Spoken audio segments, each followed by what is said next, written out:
Initiated the broadcast to YouTube. I won't Nice. Edge open. Here, I'll close it. I'll like force end it, and then maybe it'll open. Use there Edge a- and Bing. Is there a There what? chat filter setting on Yeah, there is. But on is there Twitch? one specifically where like profanity is Fuck you. okay, but racism is not? Can I get like granular with it? You can, yeah, you could set word per word.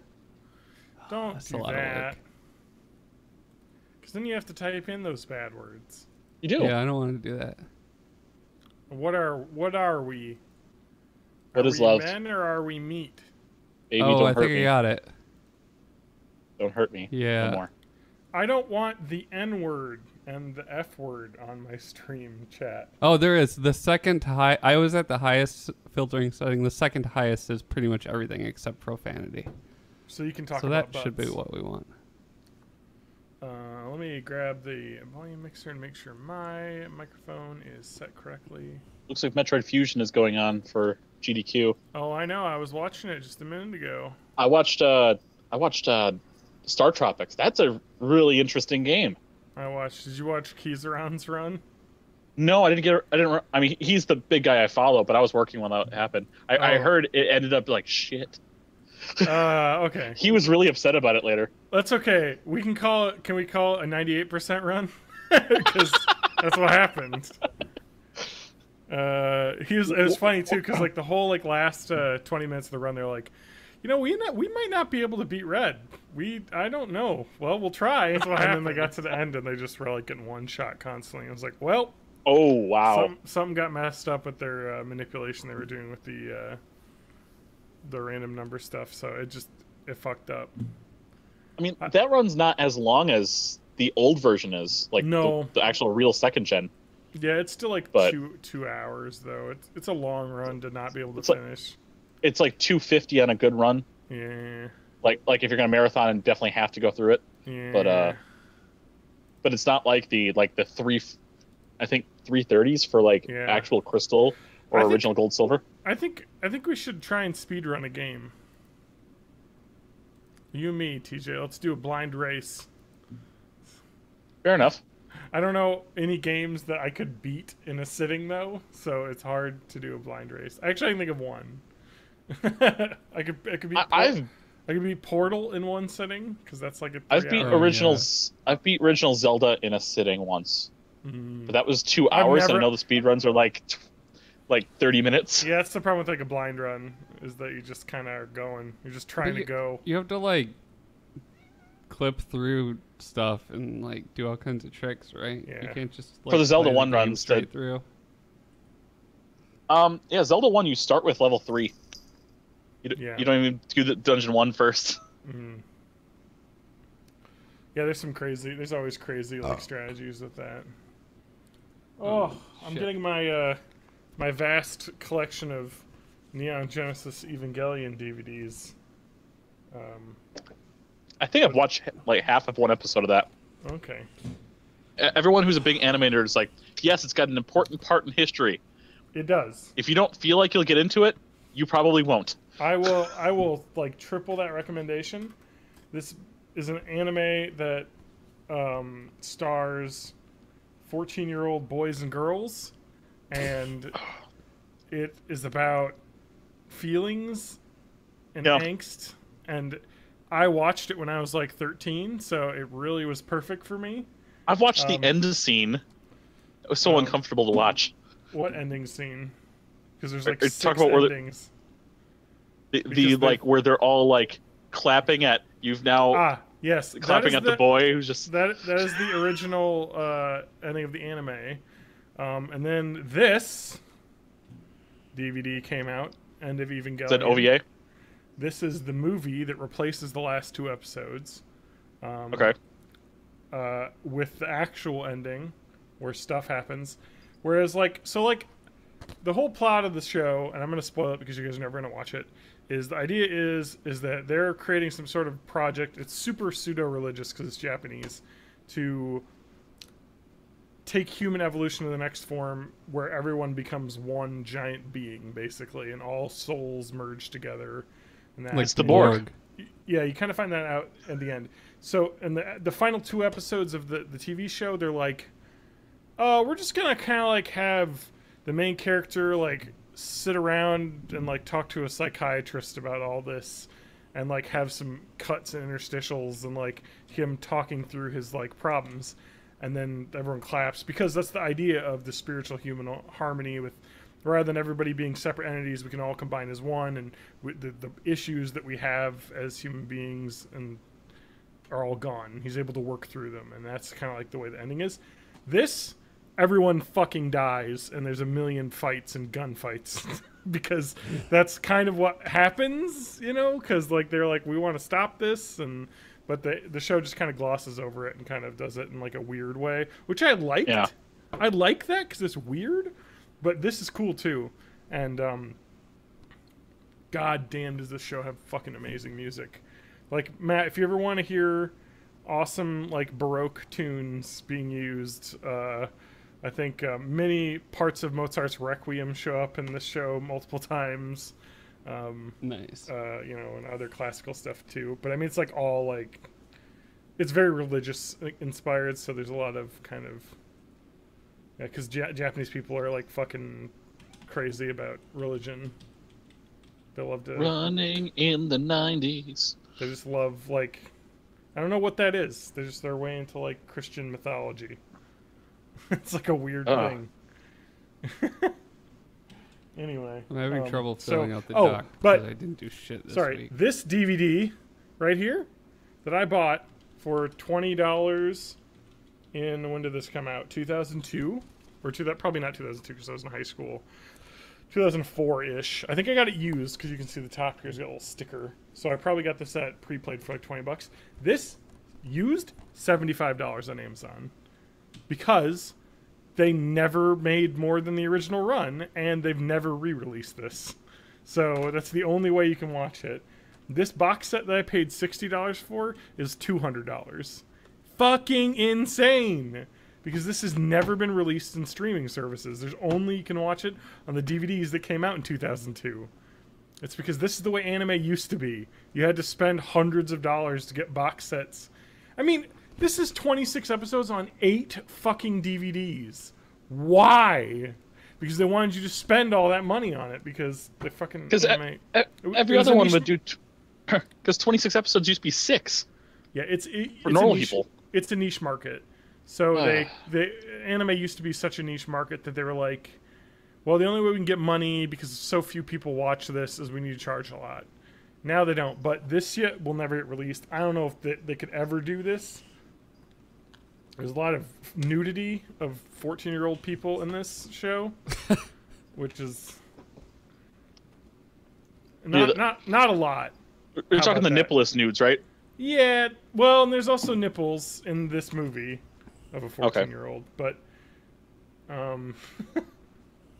it's weird. It's a weird scene, but it kind of deals. It's like a, I don't know how to describe the way that the nudity is. It's more done in like a horror way, like medical horror.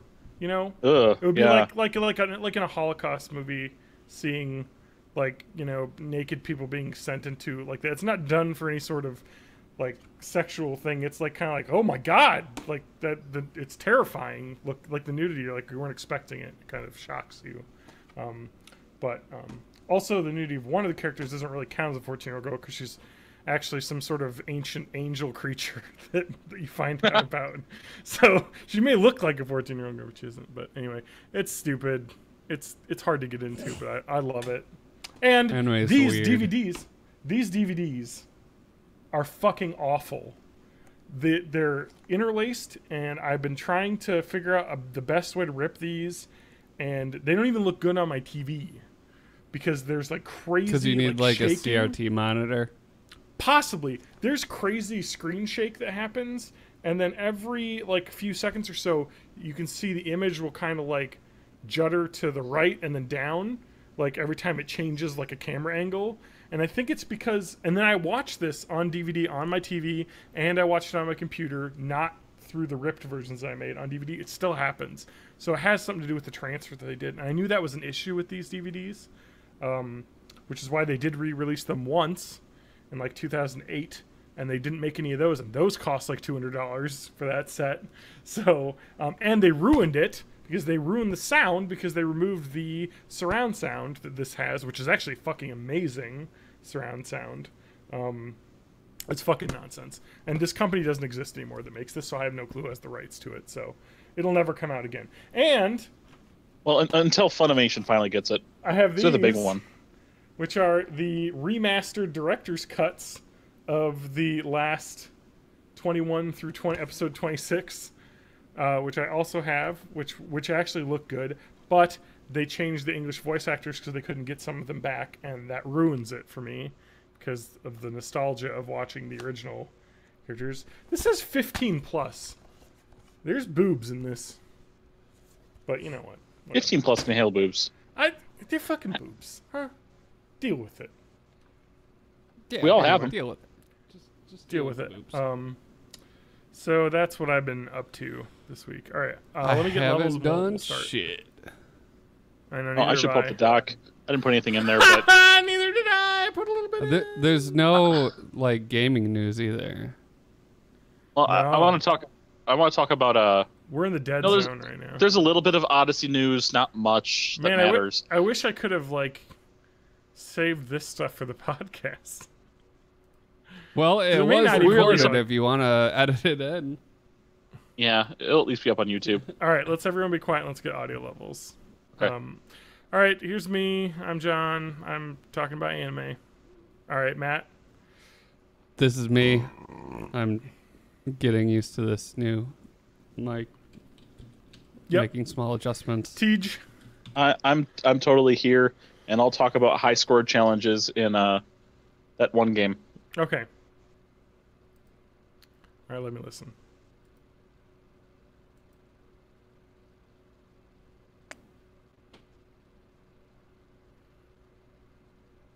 Wow, this actually sounds pretty well balanced right now. I didn't even have to Cool. adjust anything. Yeah. Awesome. Yeah, I'm gonna just turn TJ down a tiny bit. Yeah, because I'll probably talk a little bit louder than this, but not too much. But it always just ends up sounding louder. I don't know. It's probably because the quality is lower than. Yeah. Test. Oh, Matt. I'm glad I only drink one of these a Yeah. week because I don't Yeah. want to. I don't want to lose. I don't want to gain tolerance. Is basically what it is. I want to be a cheap drunk. You should try being on I Prozac. see. It's great. I'm actually gonna get something to drink because I just finished a coffee because I wanted to stay up. So I'll be right back. But if you guys want to figure out more stuff on the dock, I have stuff. We could talk about that crazy podcast ideas thing that I put up like That's a been million in there for like a episodes year ago. and a half. Yeah. But it's actually really funny because the article is fucking nonsense. Yeah, this could be one of those Uh, episodes where we just kind That of. sounds fun. Well, there's not a lot of news go that with the happened, flow. like you said. And I haven't I do played have this- anything the new. There's the only body so myths. much talking about like Middle Earth that I can do. Yeah. All right. I will be. We can talk about speedruns Middle and stuff Earth, too, da, da, because that's Middle basically what I've Earth. done.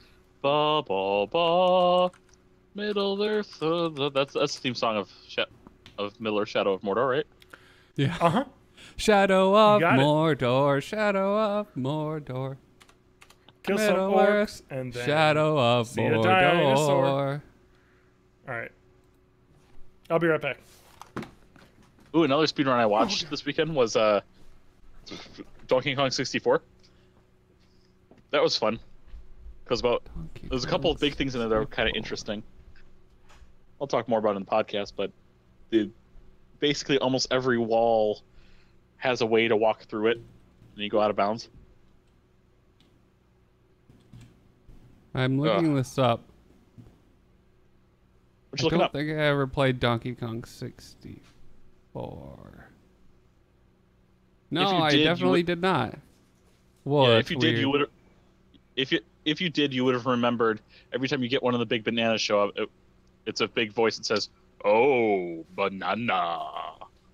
I'm not sure I'm on board with Donkey Kong. That's not a side scroller. It's They should go back in time not and cancel horrible. this.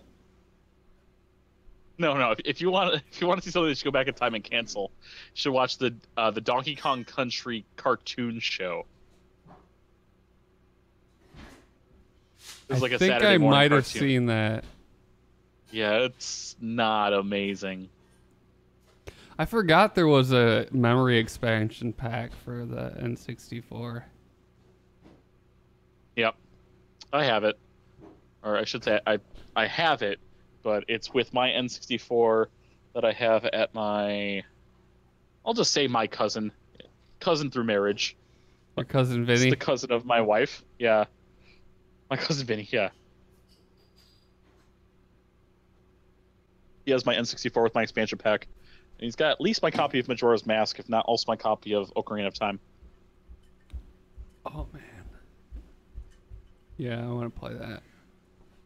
The Legendos play of Zelda Ocarina of Dos. I don't even remember. Ocarina of Time was N64, Oh, right? balls.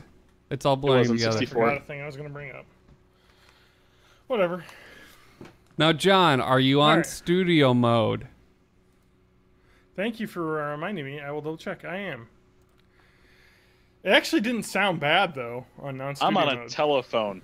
last week. Well, no, you actually sound a lot better than some podcasts I've heard. So Yeah, Like the one I'm on? other podcasts. yeah, boy. Yeah, boy. I'm gonna go to a drive-in movie tomorrow night if the weather's good. Where is there a drive-in around here? Jefferson. Matt, you can come with us if you want. But I won't have anyone to looking- make out with. Well, I don't think I'm gonna make out with anyone because the movies are Despicable Me 3 and Fast 8. So That actually sounds good. it'll be fun though. Well, it's like $8 for a double feature. So Oh, that's you just not kind of bad. and then you just get a bunch of camp chairs and sit out in front of your car and watch movies outside. It's fun. Yeah, put me down as It's a pretty good, maybe. too. All right. Well, I'll let you know because it starts. I don't know. I'll have to look at what time it starts, but it's like we'll probably have to leave at like 6:30, 6-ish. I I was think they open the gates at like 7:30. Anyway. All right. I think we're ready to start. Yeah, that sounds great. Matt, sorry, what were you gonna say? I don't. I was just to say, since I have the day off tomorrow, I was probably gonna go check out a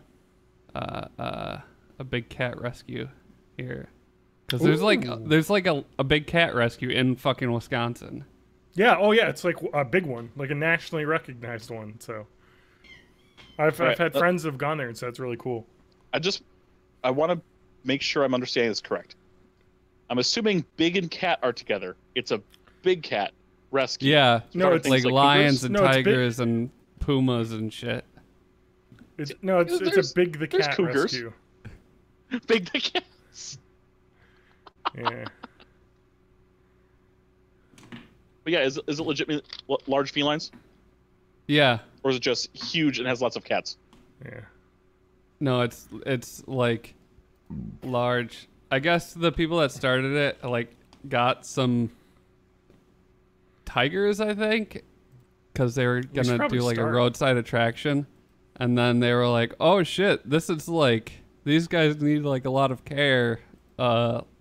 Change of plans. Let's turn this into a rescue." Okay. Cool. Who is Yeah, let's live start on this. Twitch TV?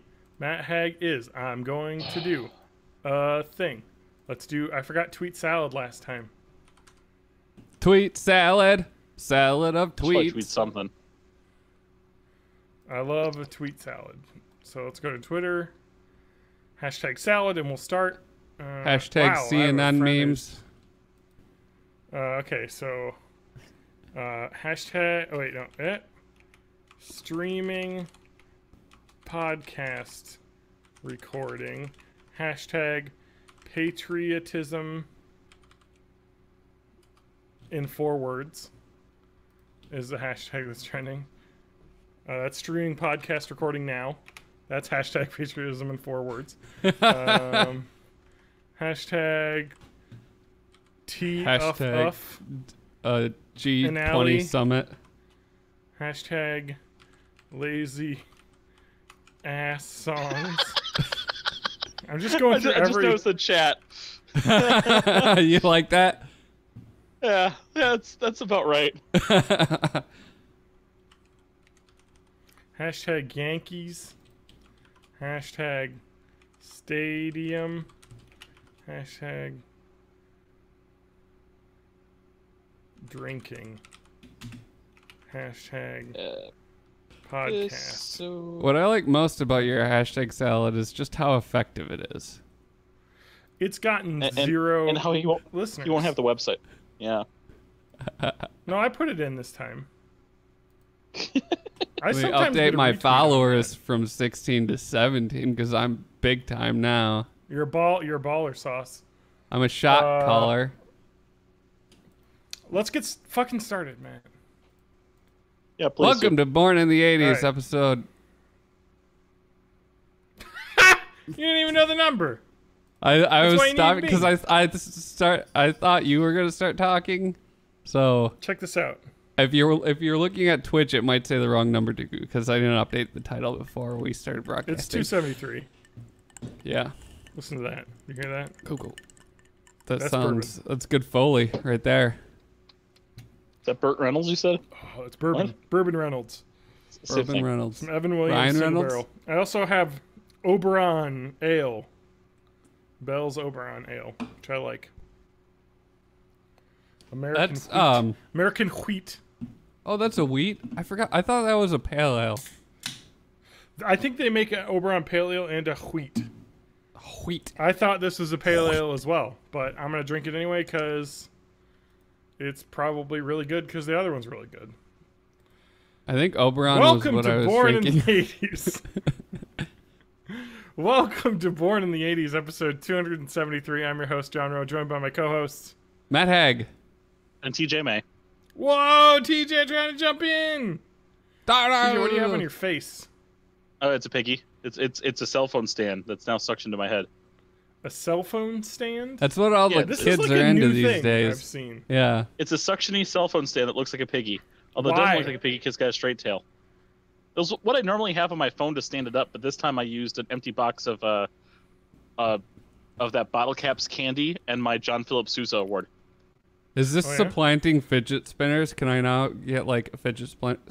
I've been waiting till they the fidget spinners enter the dollar section at Target so that I can get one when they're not a thing anymore. Are you telling me that's happening now? Not yet, but it's on its way. Good. Move on. Because even bottle flipping is still showing up. And dabbing am I doing? Yeah. Is that right? Wait, let me see. I saw a McElroy brother doing it. I saw a McElroy. The important part of dabbing is you have to cover up your face so no one can see that you did it. No, what you have to do. No, the important part of dabbing is the speed. Oh, that's right. You kind of duck into it. You have to, like you can barely even notice it. That is the dumbest thing I've ever seen. You don't even know I did it because you just dabbing for the not with it. You gotta dab fast. You dab slow. People gonna catch you. I don't think I have anything I can flip. I can flip. Okay, here's the new thing. You flip a can of compressed air, and then you huff it, and then you try to flip it again, and then I think you die. Oh, I just broke a pencil. Can I flip this open can of soda? Does that count? Woo! If you can do it without spinning a drop, then yes. I'm not going to attempt it. Don't trust it. So the most fucked up version of this is when I play Rec Room in VR. There are people trying to do bottle flips in VR. Oh, that's great. Can we talk about something for a minute? Yes. The fact that we're not with it anymore because we're the olds. Can we talk about the I used to be with it, and then they changed what it was. I talked over you, John. What was that? The BK Kids Club. The Burger King What about it? Kids Club. I want, without looking up on the internet, for you to name a single person on Wheels. the BK Kids Club. I mean, on Bing the a kids ding a club. ding. You got one there, Matt. That's the one that everyone can remember. Wait, you mean there are like characters in the club? The BK Kids Club. I didn't know there were characters. It's the most racially and disability full group ever. Wait, so Wheels is the wheelchair person? Oh yeah, he's in a wheelchair. Yeah, he is. Oh, sorry, person in wheelchair. Put the person in front of the disability. Yes, that's correct. He is a person who has to use a wheelchair. His name is Wheels. Wheels. There are others. Kid Vid. His disability is that he has to record everything. Yeah, he's a YouTuber. And that's his disability. Can I rant about YouTubers for a hot second? I thought you were just mid-rant. Are you going to derail this rant for another rant? I've got to rant about something else, so we gotta hold the rant. I got a rant coming on. This isn't a rant. This is informative about the BK Kids. Okay, let me get some rant music. So I was playing a game I bought during the Steam sale, Rising Storm 2 Vietnam. And not to say like YouTuber, I don't want to say like YouTubers have ruined things. I'm gonna say the culture around YouTube and games has kind of ruined everything. Now you are saying this broadcasting to Twitch right now, so. Oh yeah, for sure. And I'm saying it's not that. It's the fact that I think the attitudes around multiplayer games have kind of changed a lot, because like YouTube is really about fuckery, like when playing games. Yeah. And you know. And so, like, when you play a game, and especially a game like Rising Storm 2, which is probably pretty inoculated from fuckery because it is a real, like, hardcore shooter, like, not accessible, kind of. Like, you need to adjust your sights for range, and, like, bullet drop exists, and you don't get kill animations when you hit somebody with a bullet. You basically are just firing off into a stand of trees, hoping that you hit the Viet Cong for, you know, you run across a punji trap that they set down and die. Fucking, games like that are incredible. And I love this game. And I've only played like an hour and a half of it. The feeling in multiplayer games like this, like in Battlefield and stuff, are just so cool when things are working well. And a game like this really pulls in a good community of people that chat a lot. And that's one thing I read was like, hey, people are going to be in voice chat a lot and be very active and just kind of not role play, but like just be into it, you know, and try and like, you know, like, oh, hey, there's a guy coming up the hill, you know, to the left, like, watch out, and just, you know, do real actual in-game chat and shit. Yeah, actual like useful. And some of that actually is good. So there were a couple people in my group when I was playing as the Americans on this map where they were just helicopter pilots, and they were fucking good at it. And you would spawn in a helicopter, and you'd be flying like fucking, you know, Vietnam War movie in a helicopter, you know, across the thing with RPGs kind of flying out at you. And there was one point where we were like, okay, we got to get, you know, to this, and like the helicopter like landed in a rice paddy, you know, and we took a lot of shots, but well, before it landed, and the bullets of course stopped once we had kind of gone down below like the level of the ridge. So it was just like a real hairy, like just bullet riddled entry, and he's like, go, get out, and everyone just fucking ran out, and we all ran across this rice paddy, and the helicopter took off, and the dust was flying around. It really felt immersive and like cool. And they, you know, you had a lot of people in voice chat talking about that, and I was like, that was a rough landing. And the guy was like, yeah, tell me about it. It was just like, it was like, oh man, that. And then in another match on a different server, I was playing as the Viet Cong, and people were doing their best Charlie voice impersonations and trying to sound very racist Viet Cong stereotype voices in chat. And I was like, God, come on, man. Like, come on. Like, and it just is like, and it's like, oh. And I'm gonna be an old man and yell at a cloud, like Abe Simpson. And do you have a graphic of that old man yells at cloud? The important thing was that I had an Thank onion you. on my belt, which was the style at the time. is I feel like streaming and YouTube has like changed the attitude around multiplayer, where it's like you got to be on, you know, and like performing, and so like they'll see probably your Poopy Pie or whatever he is like yelling shit playing a multiplayer game. Like I got to do that too, because that's cool. Yeah.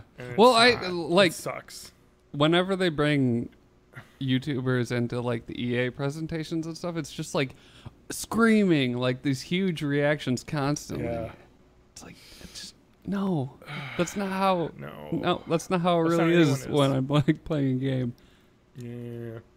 It's just kind of like, yeah, it's not, and it's gross, and it's just, I don't like it, and it's probably not just YouTube, and it's not like a culture thing. It's just the way people are. It's just much easier to stream and stuff now, so you just kind of have that just massive, I can do it too, you know? Yeah. How much of that is, you know, just YouTube or Twitch as just a platform for just being a performing art, and that's, you know, you're playing a character, and it's the character people come to see. Although some people don't realize it's a character at that base of that, and think the character and the person are one and the same. Yeah. Well, but the problem comes in when game companies design specifically for that. Like if they see that this is how you reach a ton of people, like they see something like PUBG and they go, okay, streamers, that's where it's at. So then they just target it, and you get like shitty shovelware that's targeted at like weird shit happening for highlight reels. Yep. Or like let's make a zombies mode. Yeah, that's what streamers do. So we got to make that. And it's like, well, that's not something I'm ever going to be able to play unless you build it that way, and then it'll be accessible. I mean, yeah, you can hit a streaming audience. Maybe that's all they want to do, because they sold 4 million copies of this fucking game. Yeah. Like, do they really need to like sell anymore, or they can just, you know, use Twitch streamers to boost the popularity of the game, as they're going to and will definitely need to set up the competitive scene, esports scene in this game, because H1N1, the King of the Kill, which this game is basically the same as, but a better version of, is huge. Is huge in the esports scene. Yeah. So this is just a better version, and I know that's where they're going. One thing that does sound awesome, Matt, as I've told you, my dream is now to join their company and work with them, because I guess they have an office in Madison. I started trying to seek. Started trying to seek that office out. I don't really know, because they probably haven't like planned any expansions yet. They're still kind of like, hey, we got a big enough team to do what we want to do. But it might even be something like there's like Raven Softworks here in town, so they might even just be contracting out work to a company. Oh yeah, like they that. could be. Yeah, for sure. So one thing that's awesome about, well, I know there was a couple other video game companies that were trying to start up in Madison, so that may have been it too, because it's kind of there's a good place for it here, because it's way cheaper than a lot of the coastal cities. Yeah, and from the UW you get a ton of comp sci graduates. Exactly, you got a lot of young, really talented people here in Madison, so and it's better to deal with than Chicago. Yeah, exactly. It's just a better place. Yeah. It's kind of the next Midwestern big city, you know. No, but they are going to be releasing their like not esports, but like the spectator stuff, and it sounds like they're going to be doing the Dota style of spectator stuff, which is the best. And if you don't know what that is, Matt, that is, rather than having a video of the game, what they have is a file that you can download that just shows everything that happened in the match. Oh yeah. Pause, rewind, like, because all the data is there from the server, because everything is, ping server side, and so they can just put together a file that will recreate what happened in that match. And so my thought is, I want to be an esports color commentator. So I feel like I know things well enough, but I have a pretty decent announcery voice, but I want to be a color commentator. I want to be like, because there's not really like color commentators in esports, because there isn't like a retired 30-year-old pro that can do that. I'm a 30-year-old non-ever pro of playing games. but I can Never talk, made it out of the your minors. ass off about random stuff. Now, color commentary really only works if you've got the straight man to bounce off of. Oh yeah, exactly. Well, that's all esports is straight man to bounce off of, is the problem. That I find with a lot of esports announcing. Maybe not in the fighting game scene though. That's different. They got a decent amount.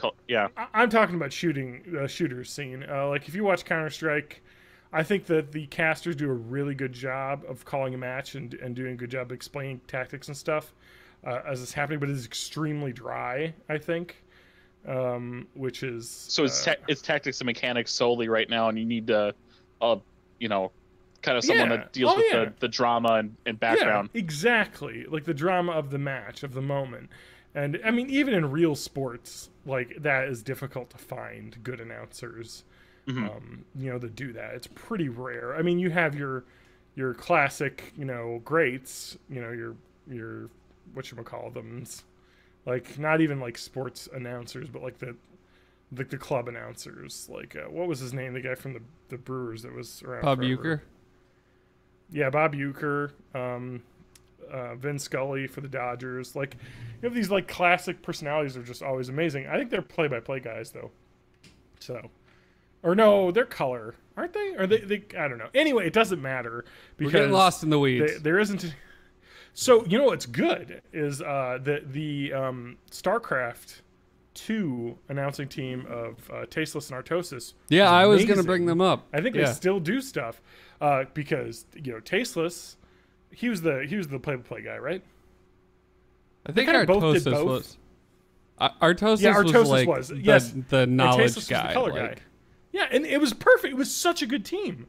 Like, my God, was that some of the best esports stuff I've seen. And the Counter-Strike ESL stuff is good, but it is dry. And that game is dry sometimes when you're watching a match because it just gets so technical. And every once in a while, something awesome will happen and they'll be great. And I'm not going to say they're bad. They're amazing at what they're doing. I just think the style that's being done could be a little bit more. And I think you see that with Dota being more like bombastic and not. So what I'm saying, Matt, is do you think I don't need to do that. I can fucking watch replays and do my own voiceovers. Yeah. So I'm looking forward to being able to create videos of that. So I don't know, whenever I can do that in the future, I want to do that. Now, possibly, and then I'll take those videos and I'll edit them together into a compilation video, and then I'll post that on Reddit, and it'll get more views than the original video. Yeah. Oh yeah. We'll both be famous. Yeah. I mean, outside gaming commentary is still in its infancy. Yeah. So plenty of room to grow. Mm-hmm. Well, and the other thing about the like PUBG streaming and stuff is that like there's so many cool things you could do with the casting abilities that they have. I mean, like I'm just off the top of my head. I mean, you could do some David Attenborough style Planet Earth crap with like a guy stranded walking through a building, and you can be zoom over to the. Hey, little does he know that on the ridge he will be ill prepared when the time comes to fight for it. And just follow one person through an entire match, and like kind of being able to see what I just love that. And that's the thing I was really excited for when the game was coming out before I'd bought it. It was like, I really want to have tools where you can be, because like part of the awesome part and the thrill of like a Hunger Games or Battle Royale type thing is that as a viewer, you're able to have control and see everything. And as a player, you can't, because that would ruin everything. So I want to be able to watch games where I can fucking look at everything and just see, oh shit, this guy doesn't know that these guys are coming up through the back door and like he's going to get shot, and then you watch it happen and it's fucking awesome. Be able to kind of see it from all the angles. So that sounds like that's their plan though. They want to build it that way. So that's awesome. That sounds really Good cool, yeah. They have the money to do it. I mean, what is that? 4 million? Let me do some math. Matt, let me do some John's doing math. Okay. Do you need math music? Okay. Yep, please.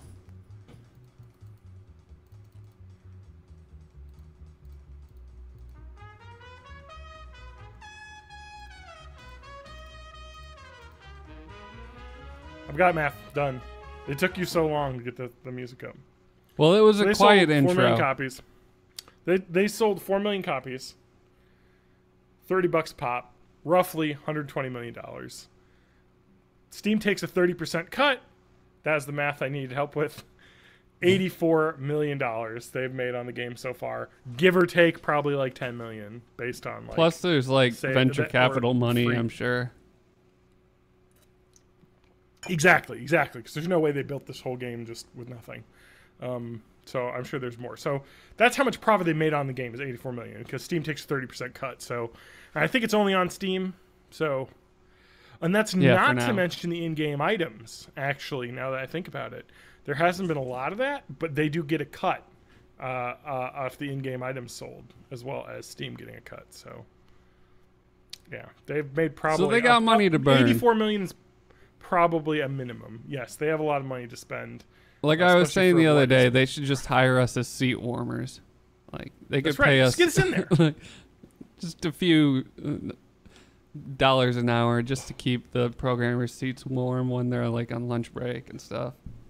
That's right. Just let me come in. Like community manager, they got it. They have to need one of those. TJ, that is something you could do. That is like totally straight up. Yeah. That is a career move for you, community manager, because you are all about dealing with customers and good at it. So, especially when they're asking about NES classics. Oh my god! Still no pre-orders available for the SNES Classic. Did you see that Amazon UK actually emailed people about their pre-orders and revised the number that they allowed people to buy after people had already ordered them? So you're only allowed one console per customer, but they didn't allow that originally. I think people bought 3 or so. And it was like, haha, scalping fuckholes. You can do 1. Scalping fuckholes. I fucking hate it. It's the worst. I know. I love that term. That's a great term. They don't get anything out. Like, Nintendo gets none of this other than pissing off people when they can't buy the game that they want to play. Ugh. It doesn't make any sense for them to do that. So I really hope that retailers are like, hey, you can buy 1 of these. You can give it away. If you want to buy it as a gift, and then you won't have one. So sorry, it's just insane. But back to the Burger King Kids Club. That was a long walk. Kidvid. He is. It's got like a VR goggles. I think he's wearing. He's so 2017. Okay. There's IQ, who is the Brainiac guy. He's got glasses, red frizzy hair. I think he has a test tube in his hand. No, he's got a watch and he's like, aha, finger gesture. There is Snaps, who is a blonde girl who's a photographer. Wheels, we talked about earlier. I like how everybody's named for like their hobbies, and then there's Wheels. Can you His guess hobby is being disabled. Can you get? Okay, so they have a Latino character named Lingo. Can you guess what the African American kid's name is? I don't want to because I'll be accidental racist. Well, you don't have to be accidental racist because he is Jazz. Because of course he is. And then there is Boomer, who is a sports Australian? girl. Oh. She's a sports girl. She's got she's really into explosions. Rollerblades, sorry, not skates. And then there is JD, which is the dog wearing a helmet for some reason. JD's probably short for Jack Daniels. 1989 to 1999. I remember the BK Kids Club. I'm on the Kids Meal Wiki, the Burger King Kids Club page. Nothing on here. We need this. Here we go. I got some information right here. Just Me Jordan W says in 1999, which is when the program ended, the very last Kids Club meal that they did was Teletubbies. After that, they changed it to the Big Kids meal and began using the blue crescent logo, starting with Wild Wild West. Did you know that? ? I did not know that. Oh my god, I got some more. All right, we got another article. Kids Club action figures. Burger King released in 1991. Oh, this is just a list. There's no... The internet. I implore you. Come on, internet. The BK Kids Club Rule 34. fandom is just not enough. Like, there's just when not I grow enough up, there. I want to be Like, Kid Vid. Dude, you are Kid Vid, man. I was God, IQ, they now had I'm cool, Kid like- Vid. Wait, what is this fucking bullshit? He's not What? Jazz.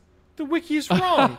Literally, the first article that I open, it's Jaws, Jaws. It's like a signature next to his name. Like, come on. It's not Jazz. Jaws. See? Now it isn't accidentally racist.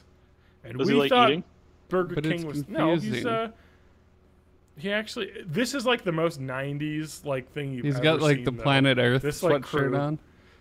He's into No. sharks. IQ, yeah, he's got a Planet Earth. IQ has a backpack with multiple calculators, an encyclopedia, a protractor. So you know what he's all about. He's me. Nowadays, it would just be a smartphone. Lingo just so- apparently is like addicted to having pens because he's I like did- 100 pens in his pockets. I did find an image of the BK Kids Club characters drawn as Sonic-style characters.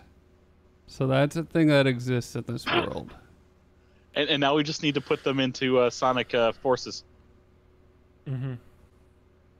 This is pretty good. We actually have an article that I want to give TalkNerdyWithUs.com 2016. They actually did a Burger King Kids Club like going through everybody and making up fake ass Like, where are they now? like back where are they now, which are it's actually a pretty good read. I'll have to put this on here because whoever wrote this did a pretty good job. Jazz, though, is a character.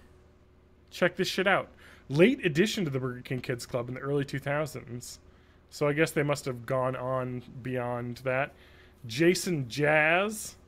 Never thought he was part of the gang. Jazz, Asian kid. Can you guess what he does? He plays an instrument. It's Oh, he's something jazz. that's He's like Asian. jazz jazz. band. He's Like, you know. I want to flute. know why Jaws is named Jaws. I don't know. It's Like, probably because what's he eats his deal? burgers, man, like you said. Maybe he has lockjaw. Or maybe, he had tetanus. Maybe mean- he's good at talking. He'll jaw your ears off. But I remember the BK Kids Club being pretty badass. Kid Vid was the cool one, because he was like, I don't know, always my fave. Can't go wrong with Kid Vid. Oh my god, there's just so many BK Kids Club. There's some fan art on here. We got some fan art. Oh yeah! Wait, is this? Oh. Someone made a Sonic style BK Kids Club characters on DeviantArt, so yeah. I literally just said that. I'm sorry. Yeah. Already been Sonicified. Oh my god. This is so awful. They had a comic book. I They want had to a be Kid comic Vid book. for Halloween. Does somebody have Alright. scans of this Kids Club Adventures comic book? This I'm has gonna to. I'm Yep, gonna go. do the scary search. Yeah. I'm doing the Like- BK Kids Club Rule 34 search. This has to exist, right? They're gonna put you on a BK Kids list. Club Adventures magazine. Like, can we get? Does somebody have scans? I'm calling out the internet. We need scans. Oh no. We go now to TJ Is it- for our update from the government watch list. Is there Rule 34 content? Yes. I like that you just put Rule 34 after anything and you just Yep. get stuff. I'm in Bing just as a heads up, and nothing came up on the web search, but images definitely was. I Although don't see a single thing on mine on Google. yeah, because they're trying to hide it because you got the word kids in Rule 34. Are you in wait a really? search. Probably. But Bing doesn't hold any. Well, Hold in the on. web search No, a little Bing bit, is but not like in the images Hustler. search. Yeah, Bing. Bing knows what I want. I want some BK Kids I've even Club. got some uncomfortable pictures with wheels. So I Well, I don't found see Burger any King of Kids Club this. Adventures Volume 5, Number 2 on Amazon for $16. Somebody buy that. Come on. We All need the scans. Somebody in the community needs to buy these and get high quality scans. Okay, so was it Burger King Kids Club Adventures? King Kids Club Adventure Magazine. This is just the podcast where we search. I'm looking. Just like I'm search scans. super visualized shit. No, I'm just Google searching. Oh, come on. Oh, eBay, come on. I don't want that. Get the scans up here. Make it free to the world. The scans. Did you have your official Burger King Kids Club official membership card? I think I probably did. Oh, man. Huh? $16. Only one left in stock. Methinks only one is in stock. Oh, my God. There's an ad for Prodigy Internet in this thing. Oh, the nostalgia. I'm not. I almost want to buy this just to see what shows up. I'm not quite happy with the. So Bing has lots of like alternate searches based on what they think you could also be looking for. And they have them categorized, color coded. So I think it's like these people go this way, these people go this way. The first set of categories are kind of normal. Things probably don't want to say super out loud, but Rule 34 porn, Rule 34 hentai by DMX Whoops, and Jaden Animations. The next step goes a little weird. E.T. Rule 34, Disney Tinkerbell Rule 34, Linkle, that female Link from Hyrule Warriors, Rule 34. Okay. Pharmacy Rule 34. That doesn't make any sense. I don't know what that means. Rule 34 Hotel. Carnival Rule 34. The next step goes a completely different way. It goes Arcade Rule 34, GameStop Rule 34, and PS2 Rule 34. Now I'm uncomfortable, especially when a category at the end of my screen goes Jack in the Box Rule 34, which I don't know. I don't know if that means the restaurant. I think it means their mascot.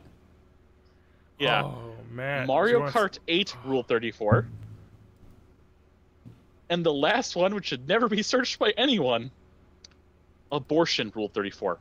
Nope. What does that even? Well, it's been a good show, everybody. We're shutting it down. All right, Matt. I think it's the end of the last episode. Totally just hit upon this. I remember this.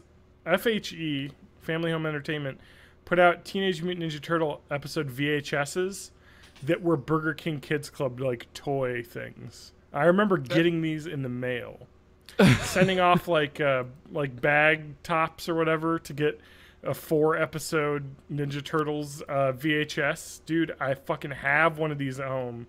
Fuck's sake, man. Kids Club. Meanwhile, found somebody's step-by-step blog of them creating and modeling a KidVid Halloween costume that I'm going to just bookmark this for later.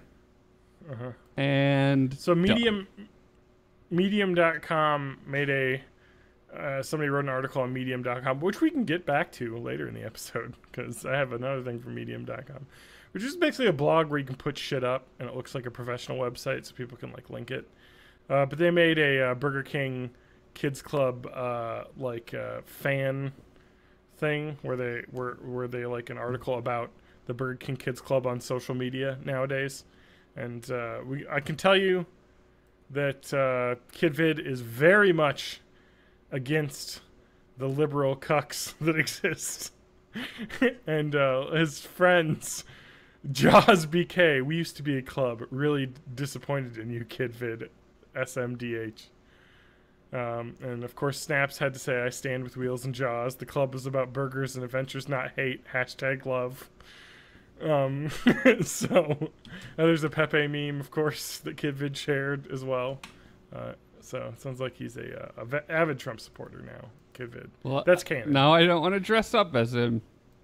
That's canon. No, but you can be the alternate version of KidVid that grew up to not be the Trump supporter. Who just like really likes VR and yeah, I guess wearing red hats. Oh no, he did have a red hat. Oh shit. What, is that bad? Oh god, that's where it all started. It's where it all started. Mega. Does anyone else have anything else to talk about? Because I could talk about the Burger King Kids Club for I think we hours. should talk for like another hour. Except let's talk about the McDonald's group. We got your Grimace. You got your Hamburglar. You got your Duck Lady. Hang on. I just retweeted something about the Hamburglar Okay. earlier this week. All right. Oh, let me. It's our new pull that up. segment, TJ Tweets. Yeah, my tweets suck. But Hamburglar, whose full name is Hamilton B. Ergler. You know, they want you to think that nominal determinism isn't a thing, that no matter what your name is, that you have like all the options open to you. But then you get this, and when you're born with that name, like what choice do you have really? I'm sorry. I am extremely disappointed that there are not high quality scans of the Burger King Kids Club. I'm just saying this. If you look at these comics and the cover art and stuff, this is not bad. Somebody put a lot of work and some really good artists made this, and it's probably never going to be seen again by a human being. Like, how crazy is that? I'm calling out. If you're listening to this and you're an artist and you have copies of these, get some scans up, you know, dog? Because, like, you put some work into this. And even if it's something dumb, you know, that's not really, like, you know, a thing that matters, or, you know, that you don't think it's, like, worthwhile. No, man, you put effort into that art. So get that shit out there, man. Come on. I'm disappointed. Burger King, you must have copies of this somewhere. And that's been John's get them scans up corner. Yeah, Get them scans up. Because I want to know what happens with the gang. So let's take a brief Anyway. break I've from already seen this. some pictures of what happens with the gang, and you're not gonna like it. Oh god. Just real quick, this is early in the episode for this, but I want to get this in so we don't forget it. It's time for Lance tweets. We've got 5 hours ago. Please do. He's got some good ones. Rockin' for Queensryche here in the now. Frontier, Oh, love stop, it. Back for a third Matt, spin. Come on. You're not even reading it right. Yeah, come on. No, You're not that's even what pronouncing the name of that band correctly. It's Queensryche. It's Queensryche. Queensryche. What the Okay. fuck? But everything else is just a full-on bunch of words. Let's see here. So no surgery. Just need to be careful and let the bone grow back. Bad news. I need a job while I heal. I feel like there's more to that story. Big yeah, day. let's Big day at Dr.S office. I think it's doctors, but whatever. Please don't let it be surgery. I think there was a tweet where he said, "Enjoying my last beer. It's clear after last night's injury, I can't drink responsibly, so that will be that." Oh, Where's man, that? really? Where's that? He hasn't actually talked to me about this. We've been chatting about movies, so he's just been sharing on Twitter his updates. So I don't know. I have to assume he broke a leg. That's why he's been or getting arm. all the. That's why he's been getting all those health insurance phone calls. Mm-hmm. So I don't know, there man. it is. Yeah. Yeah. So fun. Don't break your leg. Don't break That's my your advice. leg. Don't break your leg. Don't Surgery, break no your surgery, that's good, though. leg. It's got to be laid up for a while. And of course, you know, when he's talking, you know, on 4th of July, we're all kind of patriotic. Where is he? I don't blame Capcom for not using X-Men in Marvel vs. Capcom. It was clearly not up to them. Blame Marvel if you don't like it. That is With somewhat the true. hot takes. Yeah. Marvel will not allow their characters to be used. Well, and it's not even Marvel's fault. It's because It's X-Men Fox, is technically right? weirdly owned by Fox. Well, Do just they the, own all of the rights or just the film rights? Just film. I think they actually own. They must own maybe video games as well, because they did put out all those They put out that Wolverine video game in like 2010 Yeah. or whatever. And I think Sony owns video game rights for Spider-Man, so it would make sense. Well, that you'd they'd have to a actually similar look deal. at. Actually, wait a minute. No, the Marvel Ultimate Heroes, the online game, that does have X-Men in it. So that's And they redid the Marvel Ultimate Alliance games too, even though the ports suck. Absolute suck. Mm-hmm. Ugh. Mm-hmm. You guys hear that? Yep. TJ Off in the burped. distance? No, is it did you hear fireworks? Oh God! They're back! They're back! They're all over me! That's what It's you wanted, time for the Melissophilia moment. A man in Grand Blanc Township, Michigan, tried to use fireworks to remove a bee's nest from his garage and burn the whole fucker down. That sounds like a good idea. He was trying to use a smoke bomb, and apparently he had several other fireworks in that garage that caught fire because when authorities were approaching, they saw several fireworks shooting off into the air. This has been your Melissophilia moment. The bees weren't actually the thing. You just witnessed insurance fraud. Yeah. Yeah. How do we know totally there did was that even on babies? purpose. That's no good. Well, he does say nobody was hurt, so like maybe it was planned. Maybe he cleared everyone out, made sure everyone is at a safe distance, burned down his garage. Yep. Would you like for me to talk about something? Otherwise, I No. got something. All A right, couple of let's go. things. TJ, you go. Bad news. I probably should quit Twitter. Who said that? We should all quit Twitter. I should quit Twitter. Why? What have you because done? I got some news that happened recently. Okay. My mother has now followed me on Twitter. Oh shit! I can't say anything anymore. Abandon ship. Make a new account. Wow. Hide my identity. Yeah, I don't have any family members following me on Twitter, whereas like that is My parents don't even use Facebook. It's yeah, glorious. my mom's also on parents do Facebook. use Facebook actually. So but I don't ever post anything on Facebook really. Like just all just of those random ass like boring shit. super hardcore conservative memes that you do. Yeah. Oh yeah. You're still I'm posting waiting. like Obama does it, blah blah blah. Remember That's when you fine. used to feel safe? Remember? Yeah, I remember. I remember. I I remember. remember. So John, I feel like you're not terribly invested in this podcast. Are you still looking at Burger King Kids Club stuff? He is. I really I can got see it off his glasses. I really got into Burger King Kids Club fanfic. No, I have something I want to talk about. Matthew Allen Hag, Yes.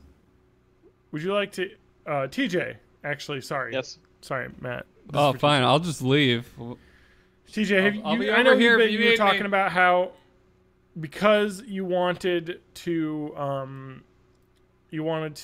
get like new employment or make some more, or you can't handle the SNES Classic. I got a job offer for you. Okay. You ready? Should I be afraid?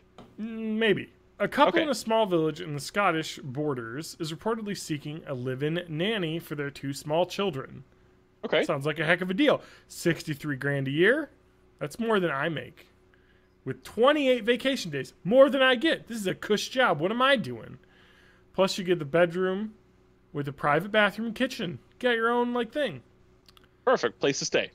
Yep. I'm Caveat. out for this. Caveat. What's the catch? There's always a catch. The house is haunted. Okay.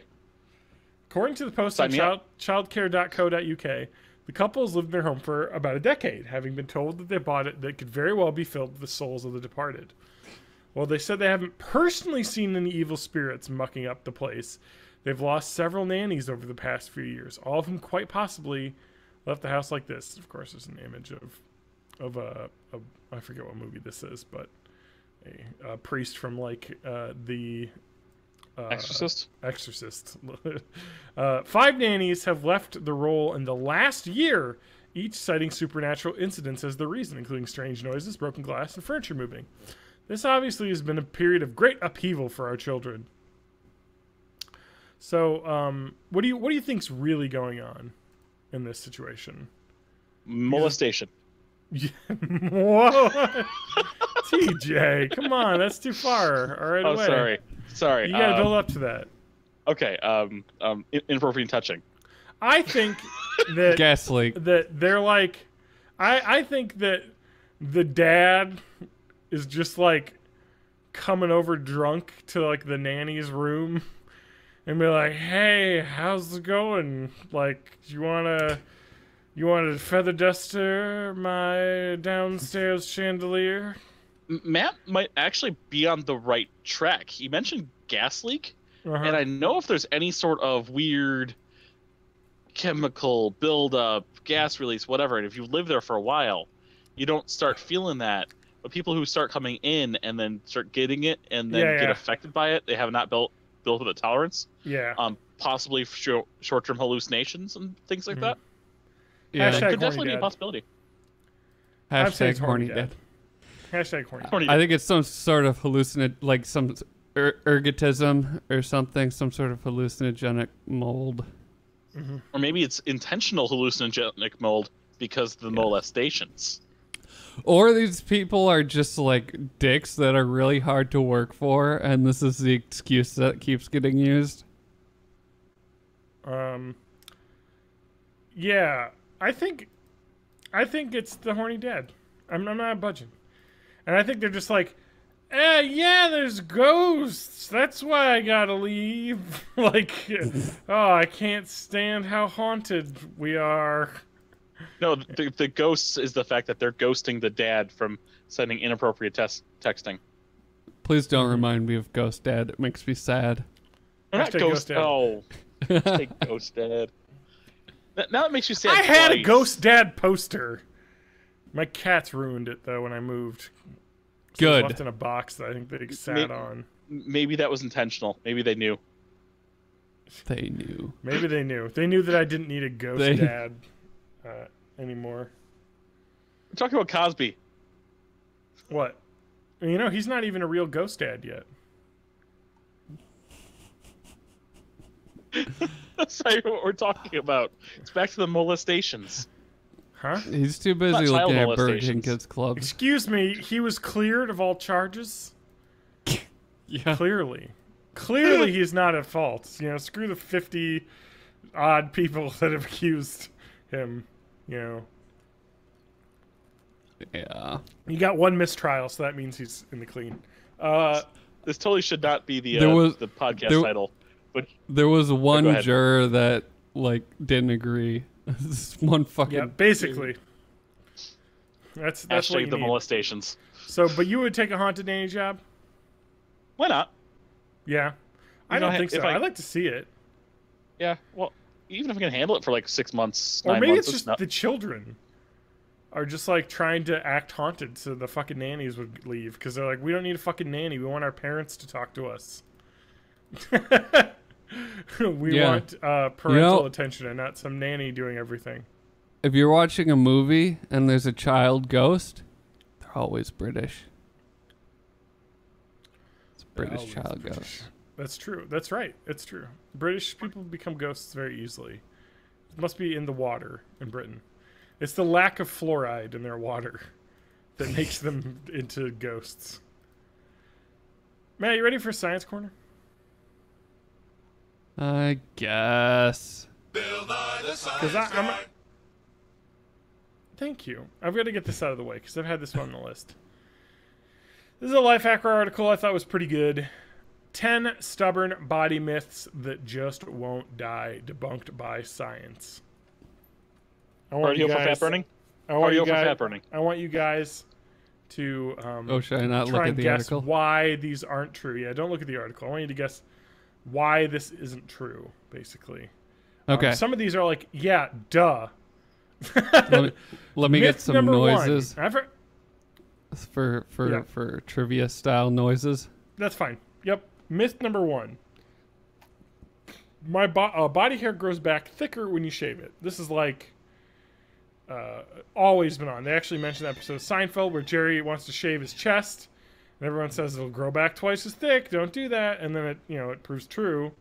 He's like, I think he opens it, or Kramer opens his shirt, and Jerry like reels into horror like a horror movie at his. He's like, I used to shave my chest. Look what happened. So this is actually something that's been disproven for a long time. Okay. 1928 was the first like clinical trials where they had that. Why do you think this myth exists? What? What do you think is this? Obviously, this is one of the ones where it's like, yeah, of course.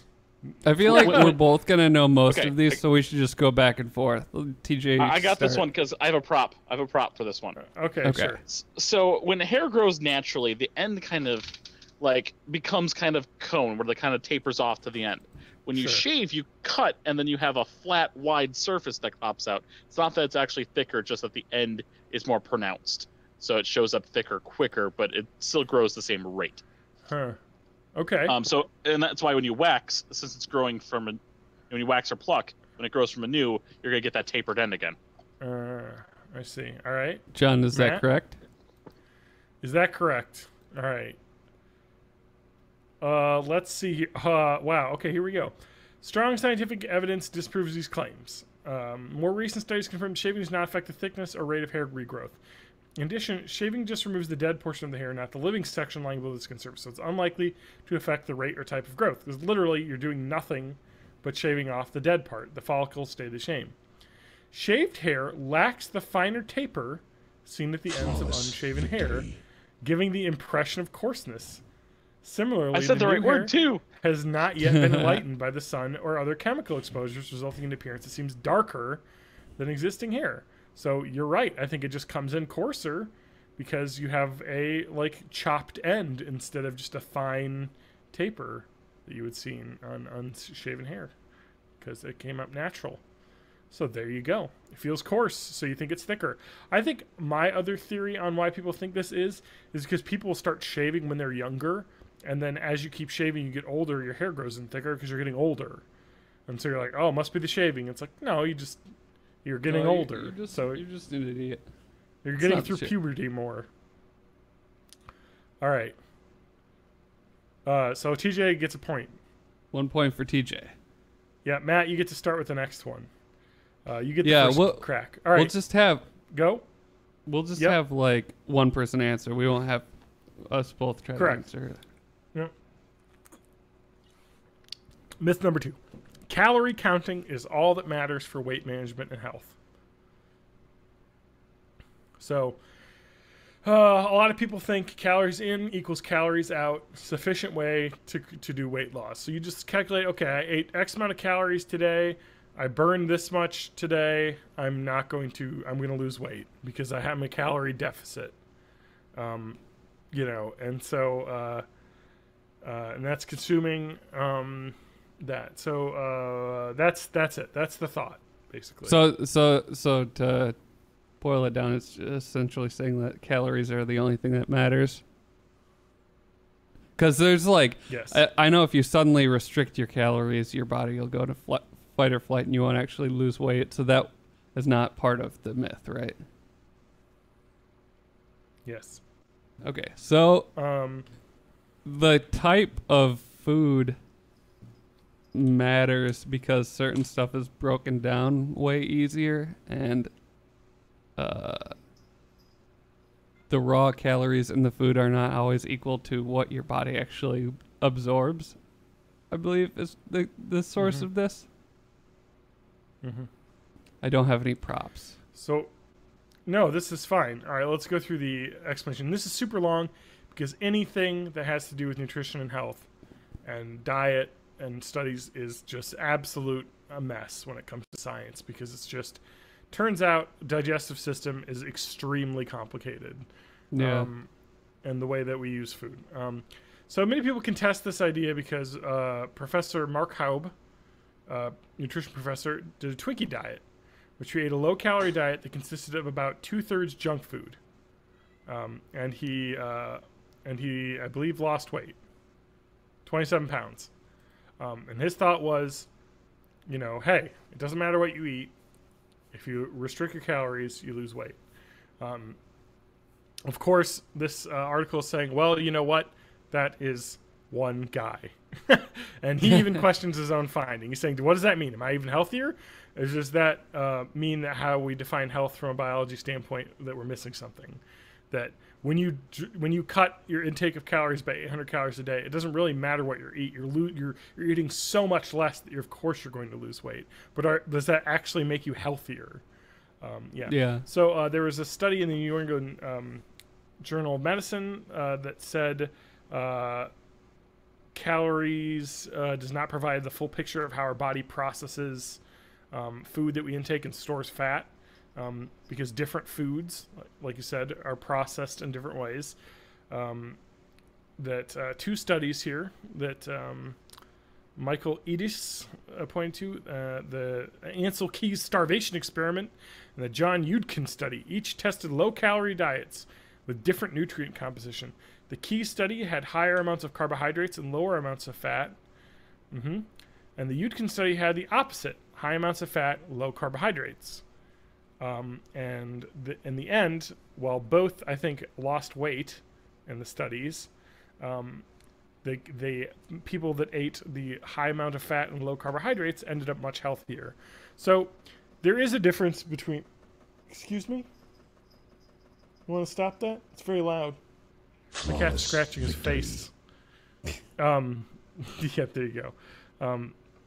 So I think what it comes down to is... And this is the thing I hate about an explanation of this, is that calorie counting is all that matters for weight management and health. Here's the thing. I'm going to say this. It is all that matters when it gets down to it. If you want to lose weight... for weight. You have to not cut for calories. Correct. And I think that's what they're trying to say here, is because... And that's what the Twinkie study says, is that if you eat 800 calories less, and let's say you're supposed to eat 2,000 calories, that is... like a 40% reduction in the amount of food you're going to eat in a day. You're going to lose weight, clearly. Weird shit that happens. You're not eating enough. When you taste sweetness, your body ramps up insulin production to digest the sugar that it expects to absorb. So if you have a lot of artificial sweeteners, then when the sugar doesn't actually come, you can start to lose that insulin response. So then when you do have sugar, it doesn't get absorbed and digested properly. So there's all kinds of weird shit that can go wrong that way too. Yeah, I am skeptical about that, because I don't think there's a lot of research with that. I think that's no. There was a pretty low sample size, and it hasn't been, as far as I know, it hasn't been because reproduced yet.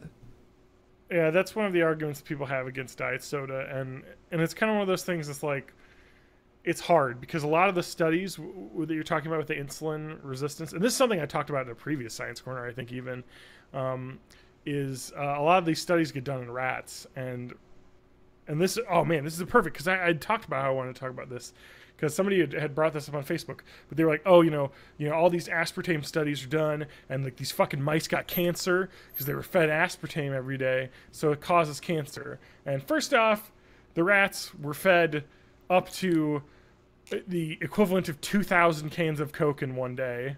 So, I mean, okay, I feel like there are some other things that could come into effect at that point. Any sort of chemical given in such a high dosage is lethal. Anything. Water kills you if you drink 2,000 cans of water. So that doesn't really show much. And the other thing is that the best way I can disprove this, whenever you are someone who's like reading a study about health and nutrition, and you see that it's a study that was done in mice or rats, just say, okay, that's interesting, but it doesn't mean anything. Because if I were to tell you, hey, we did this study with dogs, each one of them ate a bar of chocolate, and a lot of them died. You shouldn't eat chocolate anymore. That's just... Animals break down food differently than we do. Dogs can't eat chocolate because it's poisonous to them. So things that might be poisonous to rats aren't necessarily poisonous to us. So you can't immediately say... And I think that's something that gets conflated a lot in articles, because it's super easy to do a study with rats, because you can control exactly how much they eat. You can control them so they get the same amount of exercise every day, and you get that. It's good. With humans, you can't do that. You know what I mean? You can tell people to write down what they eat and say that they worked out this, but they may or may not do that. So there's always going to be risks in study with that. So it's hard because humans have free will, basically. So we can lie, whereas rats can't really choose to eat something else because they're forced to eat whatever's put in their cage. So it's kind of one of those things that's like, with a stunning salt. But also, if you're going to cut calories to lose weight, make sure that you're eating healthy foods, because you're going to have a bad time once you stop cutting calories, because you're going to go back to eating junk food and gain it all back. So that's what I would say. Make sure you eat well, and be skeptical of health studies that are done on animals, because who knows? Yeah. Myth number 3. TJ, so I'll give Matt a point on that, because he's right. The basic thing is bodies break down things in different ways. So calorie isn't just a calorie. Like many things, it's more complicated than a simple exactly. one-sentence rule. But also that one-sentence rule does work with a but, with a comma but. You know what I mean? Like, hey, yes, obviously. With an ever smaller math. and smaller but. Yes. Yeah, exactly. If you keep following it. You need 8 hours of sleep per day. Myth number 3. Oh, that's. I mean, even the whole circadian rhythm thing's been disproven. What was I just listening about? No, there are people that function absolutely fine with even 0 hours of sleep. Sleep is super complicated that we still don't understand if or why we need it. What was I just listening or reading about it? Oh no, I was listening to the Technical Difficulties podcast. Yep. And like they had there were like NASA did some studies where they had people underground in a cave. They basically built them a room in glass, but they had no access to natural lighting. Oh yeah, okay. And without having access to time or anything that does an actual day-night cycle, you know, the control of your own lights. At least with the people that they've tested it with, our typical circadian rhythm will actually even extend to 48-hour days. Yeah. Most people who in these studies, when they get out of it, think that the day it actually is like if they did it for 6 months, they think they only spent 3 months underground. Interesting. But no, sleep in general is something we don't understand. We don't understand why we need it. A lot of animals do it. Cool. You know, some people think it's to like reset the brain for the day, so your memories can kind of get to long-term storage. Some people think it's replaying the day. They've seen that in mice, where, you know, mice that would do a maze would have the same neurons firing in their brain overnight when they're sleeping. But in terms of why we need it, yeah. So this is actually really interesting. TJ, I'll give you a point, because basically the article points to a lot of information studies. There was a European study, and this is the worst, FYI. I want to point out to people that this is not how you should digest your science knowledge. You should also look this stuff up and confirm with yourself. Don't just take my word for it that a European study that I'm reading off a blog that has a link to a European study that I'd have to go through. You should definitely get all of your science advice from a podcast that's reading off of a blog that's quoting another source. No, because we're just chatting about it. You know, it's the idea is you shouldn't take everything as true. You should always, and that's the idea with science, is they're always trying to find the truth and dig deeper and deeper.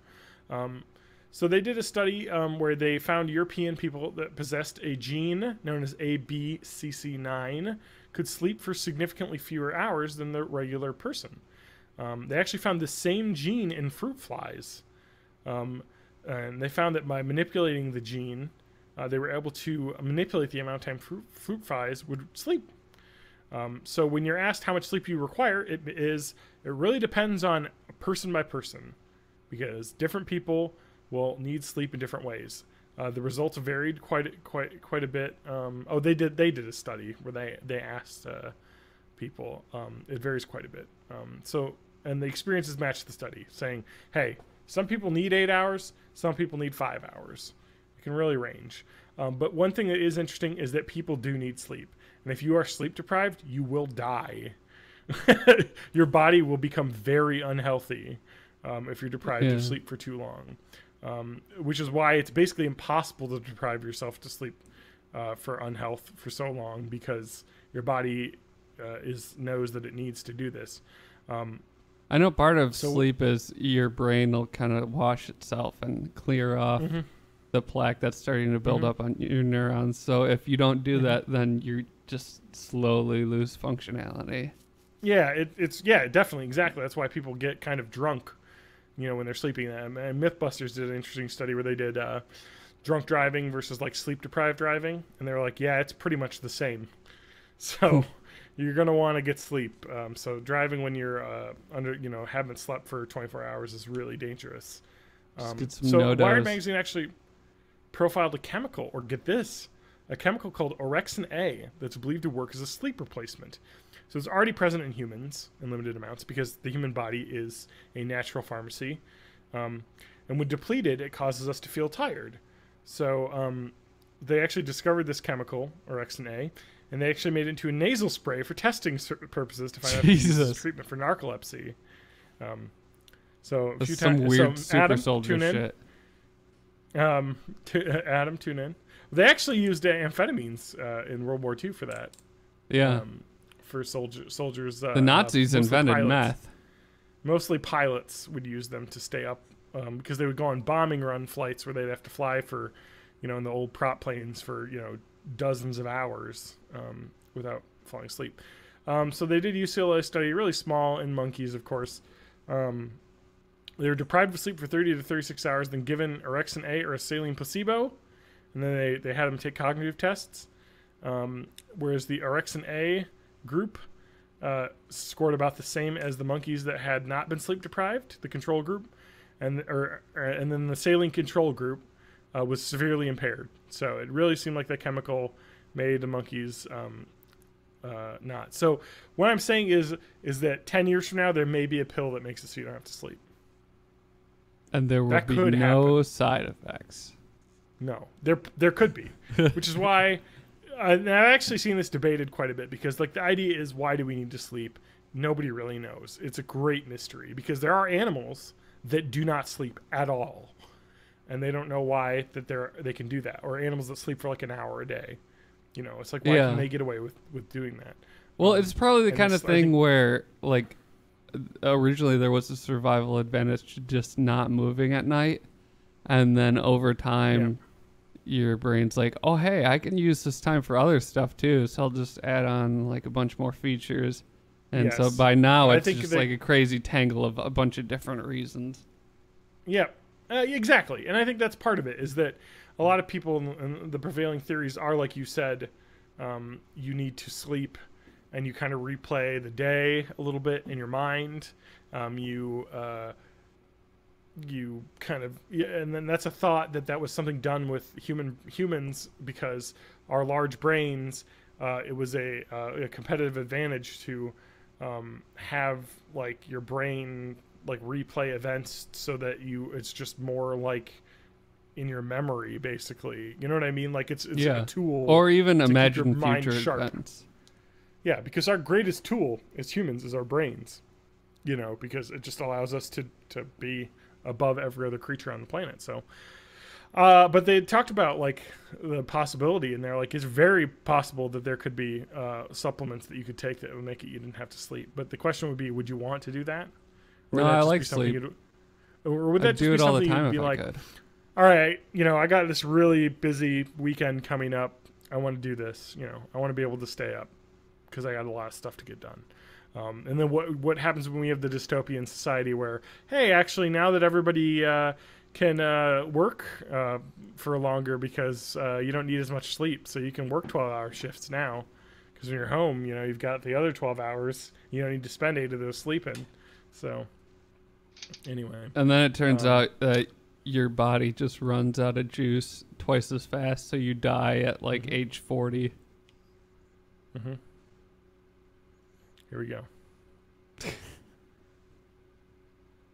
Yes. But you'll have lived a lot more. because you were awake for the whole time. All right. So, Matt, your turn. My turn. Myth 4. Reading in dim light ruins your eyes. Let's see here. Reading in dim light is supposed to be bad for you, which is somewhat evidenced by the bedside lamp and booklight industry that exists. I'm sure when you were a kid you were told, turn on a light when you're reading. It's bad for your eyes.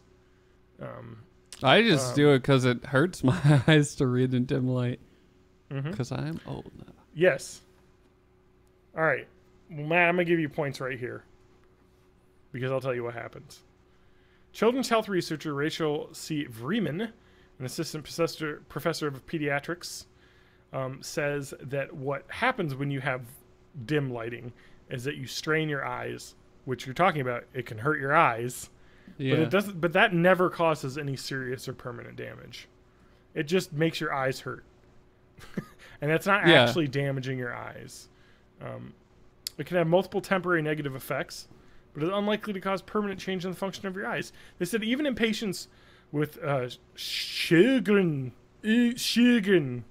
some weird Swedish name, syndrome, which is an autoimmune disease that features the inflammation in certain glands of the body.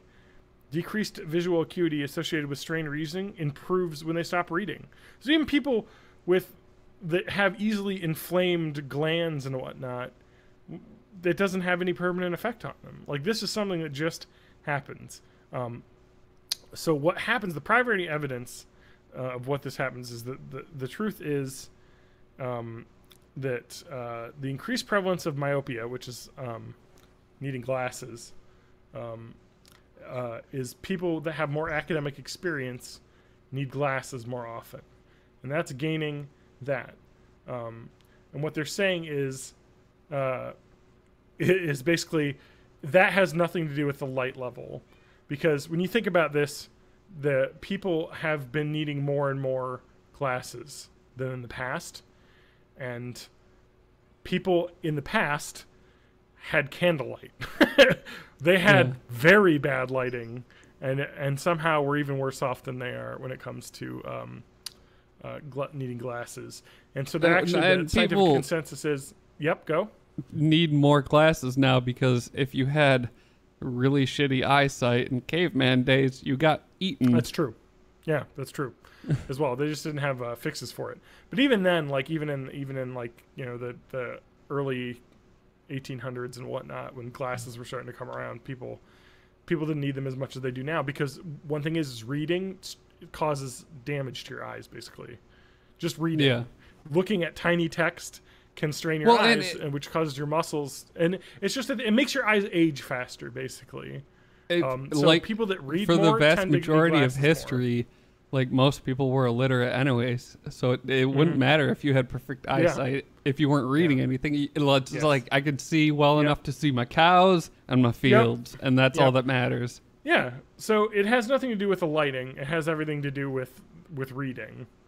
And that's definitely a thing. So, you know what? So reading is bad, kids. Reading is bad for your eyes, but it doesn't matter, because we can fix that with glasses or eye surgery. And lasers.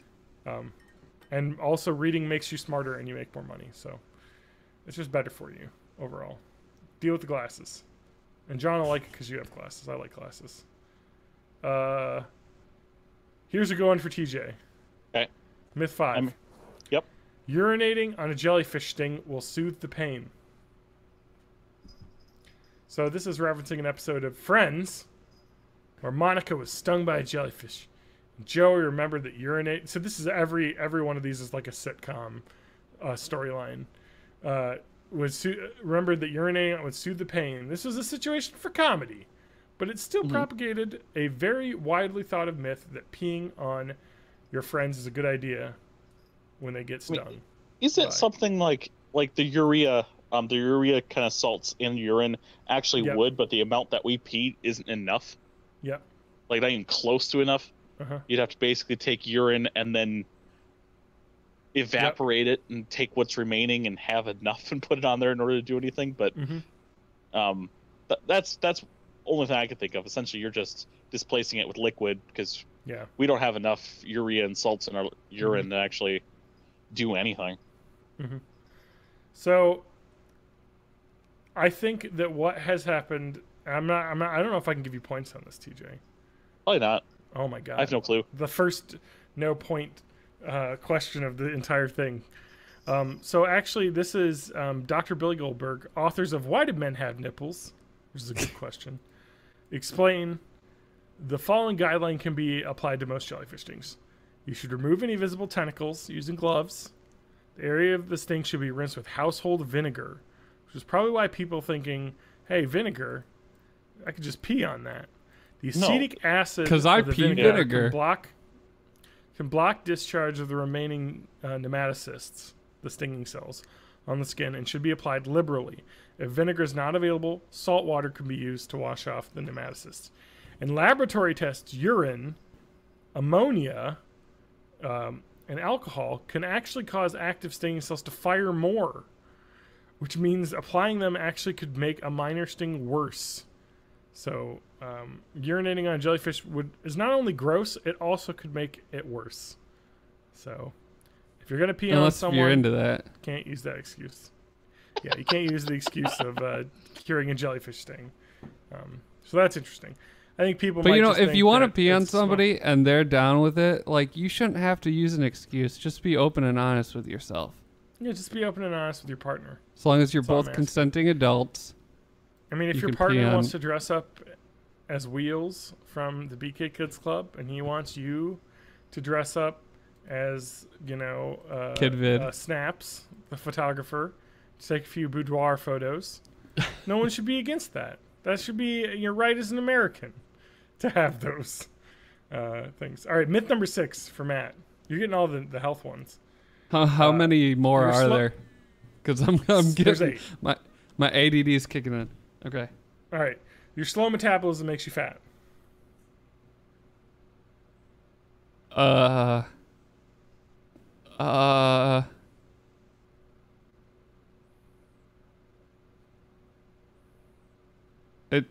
I would guess it's probably just that it's one of many factors that can have an effect. Yes. Here we go. Dr. Jim Levine, an obesity researcher at the Mayo Clinic who studied the human metabolism of both thin and healthy people. What he found is the opposite of the myth. Referring to, let's see here. I like So this I was study. wrong? It says, no, you're right. Referring to lean patient Kathy Strickland and heavier patient Don Campion. Oh, come on. Just first names. You don't need to out everybody. Don's numbers are actually higher because we find continuously that people with weight problems have a higher basal metabolism opposed to people who are lean. Your basal metabolism is the calories you burn to keep your body going. So if your body is bigger, of course your basal metabolism is greater. If your body is smaller, your basal metabolism is less. So what they're saying is your weight is what sets your metabolism rate, not the other way around. It's not like, oh, I have a slow metabolism, so that's why I gain weight. It's no. You actually have a high metabolism because you have to burn more calories because your body has so much more weight on it. It's the opposite. What he's saying is the weight problems in patients are less to metabolism and due to their sedentary lifestyles, which is only one part of the equation. Because metabolism is certainly not the reason of the complicated issue of gaining weight. So I'm only giving myself a half point for that. A half point? Because Shit, there's 10 myths. I lied to you. The weight setting metabolism stuff was not at all in my brain. There's some really good stuff here, though. There's some really good ones coming up. Let's do one more each. Okay. Well, how about we'll just do one quick? Pick the best ones. Well, this will be easy. This is a quick one. You'll catch cold from cold and wet weather conditions. No, cold's a virus. Yeah, we're not getting into that. That's a dumb one. That's a duh. It's easy. If you're inside, you're gonna be around people more. Spread the viruses more. Yes. Here's one that is good. We got 3 good ones here. Come on. All right, this is a good one for TJ. More heat escapes through your head than the other part of your body. Myth. No, it's just straight up. It just has to do with where your blood vessels are, and they're pretty much spread throughout your body. So it's all the same per area of skin. Mm-hmm. All right. So this makes sense because when you're outside and you don't have a hat, you feel cold. You know what I mean? Your head. But you've got more nerve endings on different parts of your head, so you're gonna feel it more. Exactly. Wearing a hat is just going to keep your head warmer. So they're saying they think the myth originated with an old military study in which scientists put subjects in Arctic survival suits, but no hats, and measured their heat loss in extremely cold temperatures. Because it was only part of the subject's bodies exposed to the cold, they lost the most heat through their heads. Experts say, however, the experiment has been performed with subjects wearing only swimsuits. They would not have lost more than 10% of their body heat through their heads. So what they're saying is basically they did a study where, without a control, they're like, hey, look at these people without hats. They lost a lot of heat through their heads, so you lose a lot of heat through your head. It's like, no, they lost heat through their head because they didn't have a hat on. If they would have not had a shirt on, they would have lost all the heat through their exposed chest. Stupid old-timey scientists. Yeah, exactly. So if it's cold outside, protect yourself. All right, easy. Snake bite. This is a dumb one. We're not going to do this one. I'm going to read it, though, because it's important. You can cure a snake bite by sucking out the poison.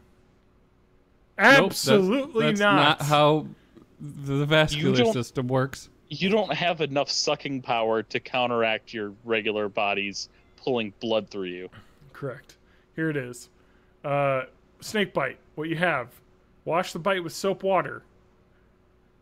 Immobilize the bitten area and keep it lower than your heart. Get medical help. Also, if you have a snake bite kit, it actually has a suction cup for sucking out the venom. You don't want it. Sucking out venom definitely is something that is advised for snake bites, but you cannot use your mouth because what will happen is the person will suck up snake venom and also have issues because of that, and it'll cause an infection of your wound, which will make it even worse. So, like, literally, what you need to do is don't try and suck it out. Use a snake bite kit or call a hospital. Make a note of what the snake looks like, but don't bring it to the hospital with you. Yes. Hey. Fucking calm down. My cat is playing with a plastic bag over there. It's very loud. He's trying to Angry get my Toast in the chat says the venom's good for you if it doesn't kill you. So I guess it's yeah, exactly. Whatever doesn't kill you makes you stronger kind of thing. That's right. You want to do the Princess Bride. You know, have enough poison so that you can become immune. Yes. I've been giving myself snake venom little by little. Yes. Build up a tolerance. Okay. Myth 10, Matt. It's dangerous to wake a sleepwalker. I've heard this one a lot.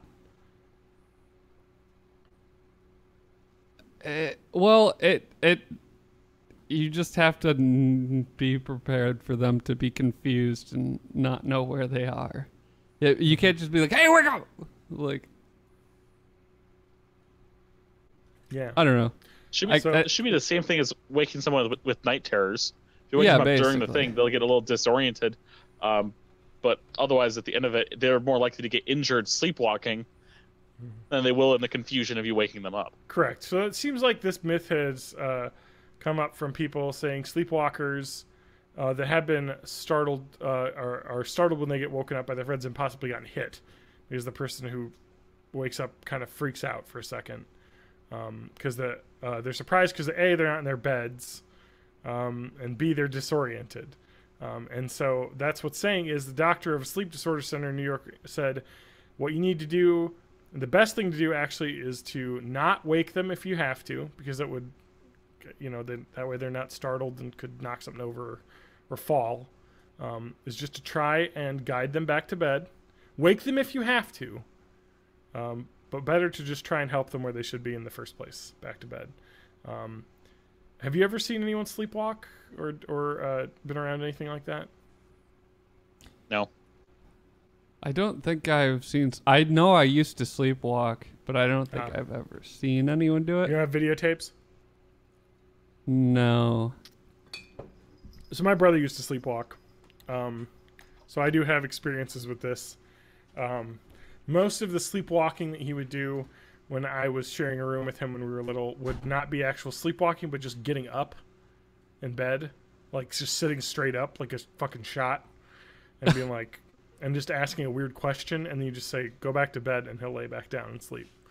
When we were at Boy Scout camp, though, I remember being relayed this story where in the middle of the night, he was packing up all of his stuff into his bag and trying to leave the camp. He was basically packing up as if it was time to go. One of the adults, one of the parents that was there, basically kind of heard this and came over and was like, "What?" And he was like, "Oh, he's sleepwalking." So what he did was exactly what they said to do. So he was like, "Oh no, Eric, what are you doing? We just got here. You should start unpacking, go sleep." And so he like guided through him, putting all of his stuff underneath the bed. And he was like, "Okay," and he laid down and went back to sleep. And it was a really funny story because that is definitely a thing that happens. People that are sleepwalking are generally highly suggestive because they're just kind of in this state where they're disoriented. And kind of like, and you're just like, hey, what's going on? You should go back to bed. It's bedtime. You're like, oh yeah, and then they'll just walk back to bed. So that's kind of what I've seen. It's like a hypnotic state. The myth is usually it's dangerous to weak sleepwalker. It's not dangerous at all. They might get startled, but that's not dangerous. I mean, it's like it's dangerous to wake them if they're holding several knives. This is really interesting. That my favorite part about this article actually is the comments. Oh, let's just say Get Out of the Box replied with like a 17 article or 17 paragraph diatribe about how this is all wrong, basically.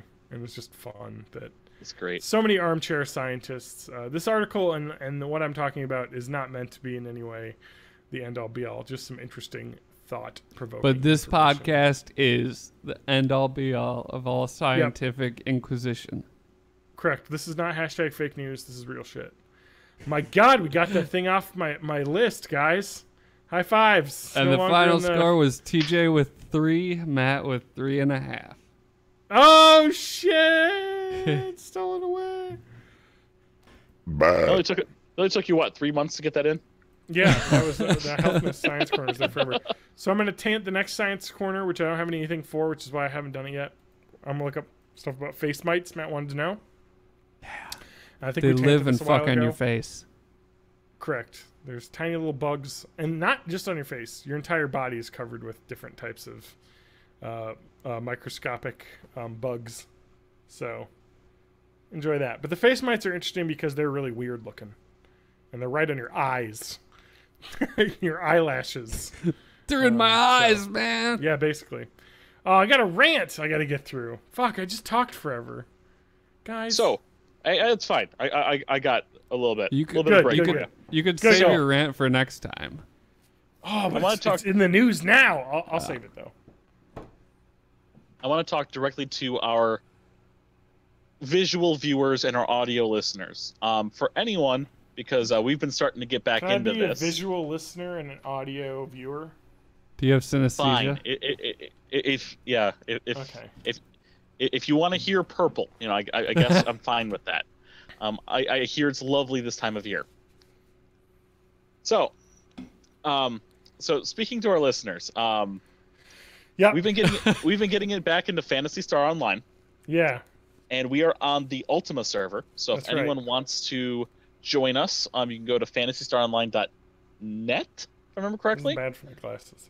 And if you want to kind of play with us, you can always join us in our Discord server. Yep. Normally this is where I would point to the bottom underneath our thing because it would be in Matt's description. Point to the bottom. But Matt doesn't have a description that talks about our Discord server. So yeah, Matt, what the fuck? I will make another link and throw it in the chat. And ban that link. Ban the link. Spam. Yeah. Don't allow them to post it. Moderators, get on that. It's fake news. I'm the moderator. The moderator. Oh, so you've got full powers. Exactly. I can't see a fucking thing right now. So I'm gonna throw that in the chat. And then another thing is, I played a ROM of the month. Or ROM of last month. Yes. How was it? Did you watch any of my VODs? I did not, because it was on. Cool. I was asleep. Yes. And then I I watched been you watching surfing speedruns while I all was week. killing orcs. yeah, that surfing sucks. It is But, hard. So in TNC Surf Designs, Yeah. basic controls is when you're playing the skateboarding, it's continue to tap B to go forward. Wait, tap B? Yeah, you don't hold it. I thought you held forward on the pad. No, That I'm talking made to me go forward. This is skateboarding. No, for the skateboarding, Yeah. I was holding right. To On go the fast, D-pad. you tap B. Oh shit, I didn't know that. Okay. A by itself will let you jump with the Yep. board still on the ground. I knew that. Yep, that's what you need to do to get past some of the obstacles. Yes. A and holding backwards, A and holding left, is how you do a jump where you hold your board. And if you do that right as you're hitting a ramp, you'll take a big jump off the ramp. Like a ridiculous big jump off the ramp. Nice. Surfboarding, Is impossible. A, sucks. B, hold A to go a little bit faster. Okay. Otherwise, you will die immediately all the time. Yeah. And even with holding A to go faster, there's still some impossible sections in the way that you get it set up. I know there's a way to jump off the top. Like if you get up to the wave, like not away from the tube of the wave, but at the top of the open face wave. If you hit B while you're up top, you'll come down. But if you hit up and B when you're right up top, you'll actually do a little jump up and then back onto the wave. Okay. And you get points for that, but not points for the other way. It's still semi-impossible, but the big thing is knowing how much life you lose for different things. And in the surfboarding, you only lose 1 life if you get swallowed by the bottom of the wave, anywhere at the bottom. And you lose 2 lives every time you hit an obstacle. Every time you do a thing where you biff off the board and they get in the water. And since you get life a little bit the longer you go, sometimes you just have to cheese your way through it and just make yourself die at the bottom of the water just so you get some distance. Jeez, that surfboarding. Yep. Bad game. I forced myself to try and beat 100 points. I've done that once on stream. I've gotten 150,000 off stream. Oh, baller time. Sure you did. Yeah, exactly. That's how we roll. Pixar, it didn't happen. Well, it's on the stream. One of them is. No, one of them's on the stream, but the 150,000 is not. Okay, so that's just you lying to us to make us feel It's bad. 100% me lying to you. But no, I could prove it. I could totally prove it. Cool. I hated that game. California Games is so much better in every way. Just play footbag the whole time. Yes, footbag. The disc throw. That's a good one. I suck at disc throw. Hey, May said, "Hey, Discord, stop chatting." Well, we've got a new person in our Discord. Nice. Footbag was my nickname in high school. Footbag. Oh my god. All right. Oh, I don't know if we got time for anything else. I think we're kind of at the end here. No. Folks. We should play some games after this. Some of those party games. Yeah. What TJ has. Hey, I just want to go over my. I want to go over my Lena Dunham rant. I'm gonna rant again. Okay. I just wanted to go over it's a news story. Let's get some ranty music here. I'm gonna present facts. I'm gonna present facts from the fake news organization Washington Post. For the 33% of listeners who can't off the top of their head know who Lena Dunham is, who is Lena Dunham? She is someone who is the living personification of a millennial. She is creator of the HBO television series Girls. An incredible comic writer and director and actress when it comes to that show. As a person, that's all I can say about her as a person. I always get her confused with Jeff Dunham. Yeah. Oh, that's her dad. That's canon. So she had adopted a dog 4 years ago from a no-kill shelter in Brooklyn. And she'd recently posted about how she had to give the dog up, basically. She had to give the dog up. In 2013, she had posted a very long New Yorker article. It was really not your typical New Yorker article, basically, where she just kind of wrote about how she wanted a dog and she got a dog. This dog was on a Vogue photo shoot in 2014, and last spring, Lambie disappeared. And June explained why. Her dog went to doggy rehab, a professional facility in Los Angeles called the Zen Dog, and had been readopted by a former trainer with experience handling troubled canines. She wrote on Instagram that Lambie suffered terrible abuse as a puppy that made it difficult for him to live in a traditional home. Honesty is my jam, she said. Now, weeks later, Brooklyn Animal Shelter, where Lambie first came from, is saying, hey, guess what? Fuck you, no. Actually. When she adopted the dog from us, it wasn't crazy. I have pictures of the dog loving on Lena and her mom, which is weird if the dog was abused. It wouldn't be cuddling with her and be in the bed with her boyfriend in the pages of Vogue if this was an abuse victim dog. Lena Dunham also had been quoted that the dog had 3 other homes, 3 other names, but now he's mine, mine, mine. He said, actually, the dog, we checked the records and was owner surrendered with the reason of I did not have enough time to care for the dog. We do not know where she got multiple owners that abused the dog. We did not share that information with her. So, like, literally, they're like, you 100% made that up. Because we are the people that gave you the dog, and our records say that that was not the reason we had the dog, nor would we have given you an abused dog as, you know, dog adoption. Because, you know, adoption agencies, if they have a dog that has issues, will only adopt it to someone who is, like, very good at taking care of dogs. Who's qualified, exactly. Yeah. You would never have done that.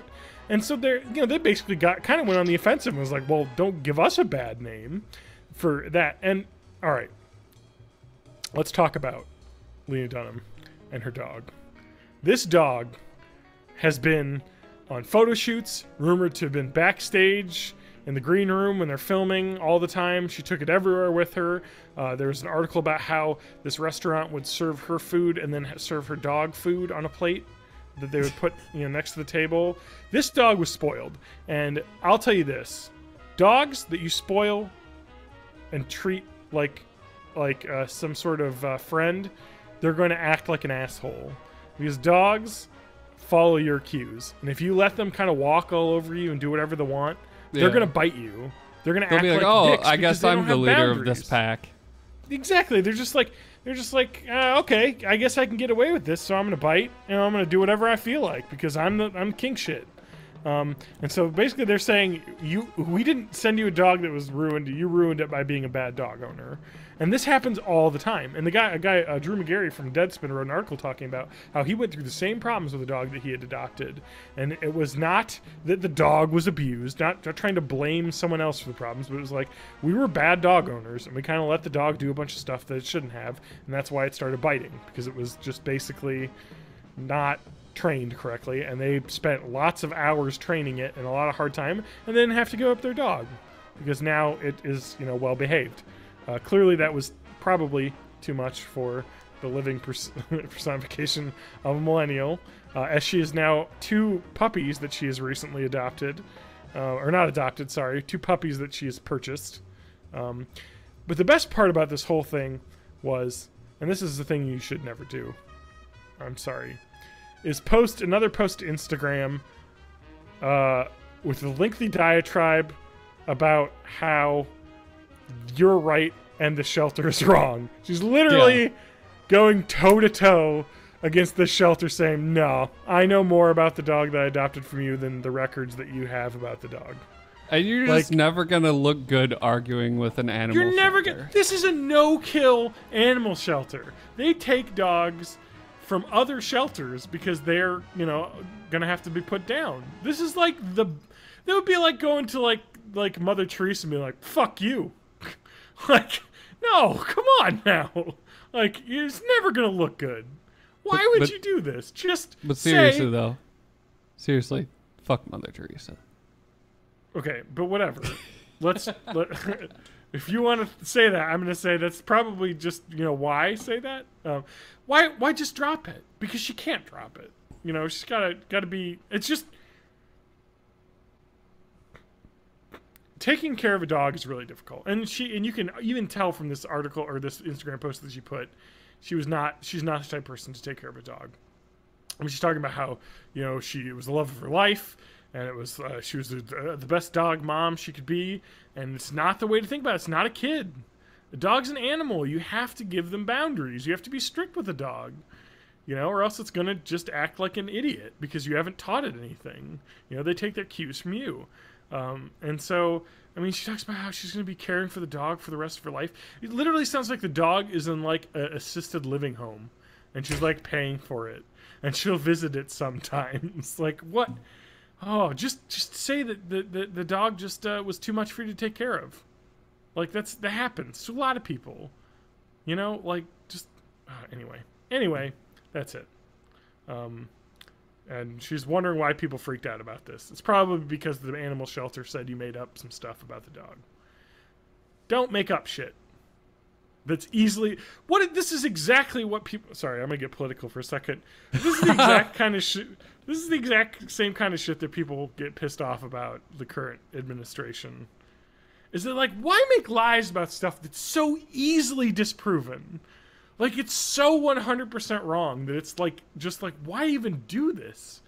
It's not. You know what I mean? Like, it's just like you're trying to get away with it. Like, why lie about this dog's backstory? And stick with it after the shelter says, no, actually, that's not true. Like, what?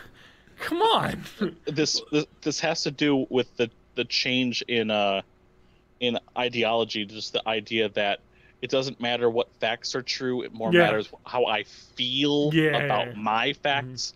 That determines how true they are. And that is really, really grating on me. As someone who's an academic at nature, someone who's intellectual at nature, someone who wants proof. And when people can get it and other people are like, well, I don't believe proof. I can't believe this. I'm like, no, this is documentation.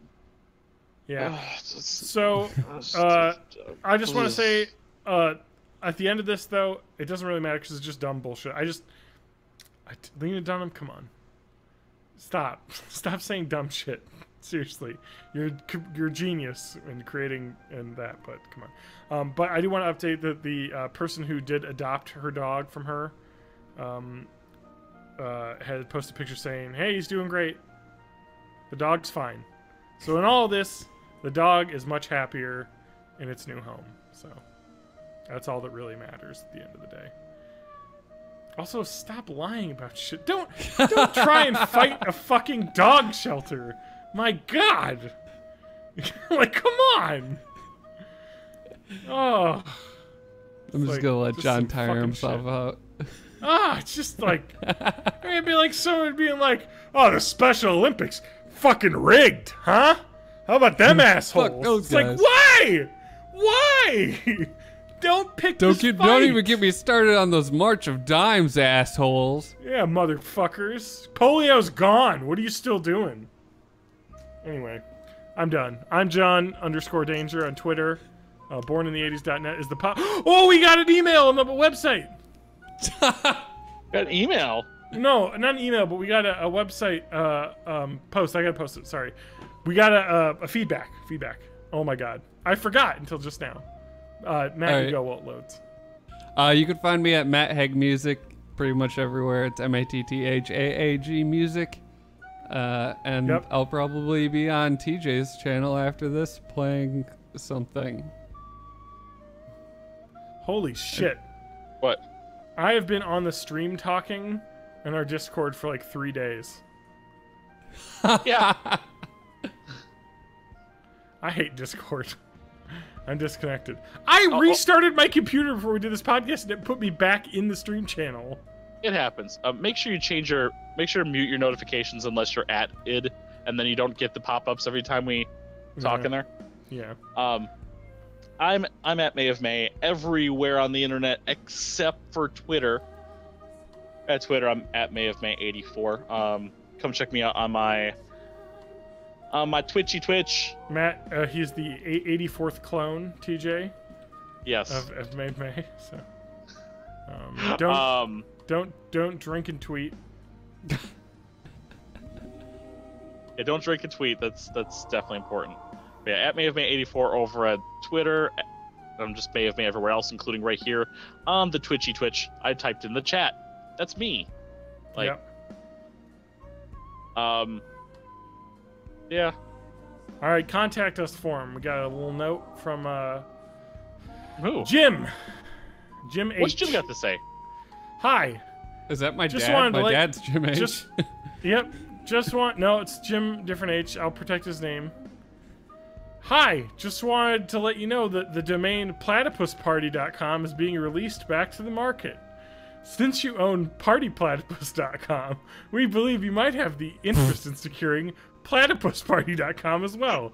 If you're interested, please go to https://worldnamedomains.net/domains/platypusparty.com/272453 to get more information and confirm your interest. All the additional information is available on our website, but please feel free to reply back to this email. This is not an email. And we'll be more than happy to help you. Kind regards, Jim H. You know, I love hearing from the fans. Me too. Would you like to hear the other post that Jim Horvath posted a minute later?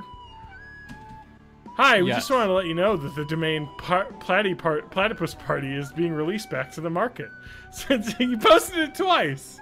Why are you doing this to me? Anyway, I kind of want to go on this. I want you to guess how much they're asking for this. I'm wondering if this is a fucking, like, I'm gonna get a fucking virus for going to this website, though.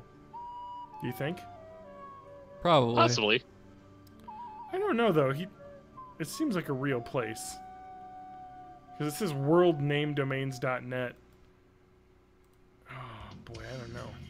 I'm afraid to go. Am I gonna get a virus? How can I do this safely? So, while we're still actually technically connected, Matt, I want to call you out. You want to call me out? I want to call you out on your number of followers, based on your follower goal. And I'm not talking about just the fact that you just got another one. So you're actually I got another 18. one? It Yes. hasn't showed up on my dashboard yet. It'll show up. Ah! One of your followers, I'm calling out on being bullshit. Why? Because one of your followers is you. Matt! Artificially increasing your follower count. Yeah. So your old I Make Noise account is following this one. Oh, Now, really? Me and my 1100 Back when I was Twitter like, followers. oh, I'm going to be streaming so much music production on this that I have to not, like, have the games mixing in with the music. And yeah. Well, fine. Yeah, which one's which anymore? Because I think you It's do all everything just Matt on Haig Matt Haig Music. I just do it all on this one. Yeah, that's what I thought. All right. TJ, fire up your stream. I'm going to kill this one. Okay, sounds like a plan.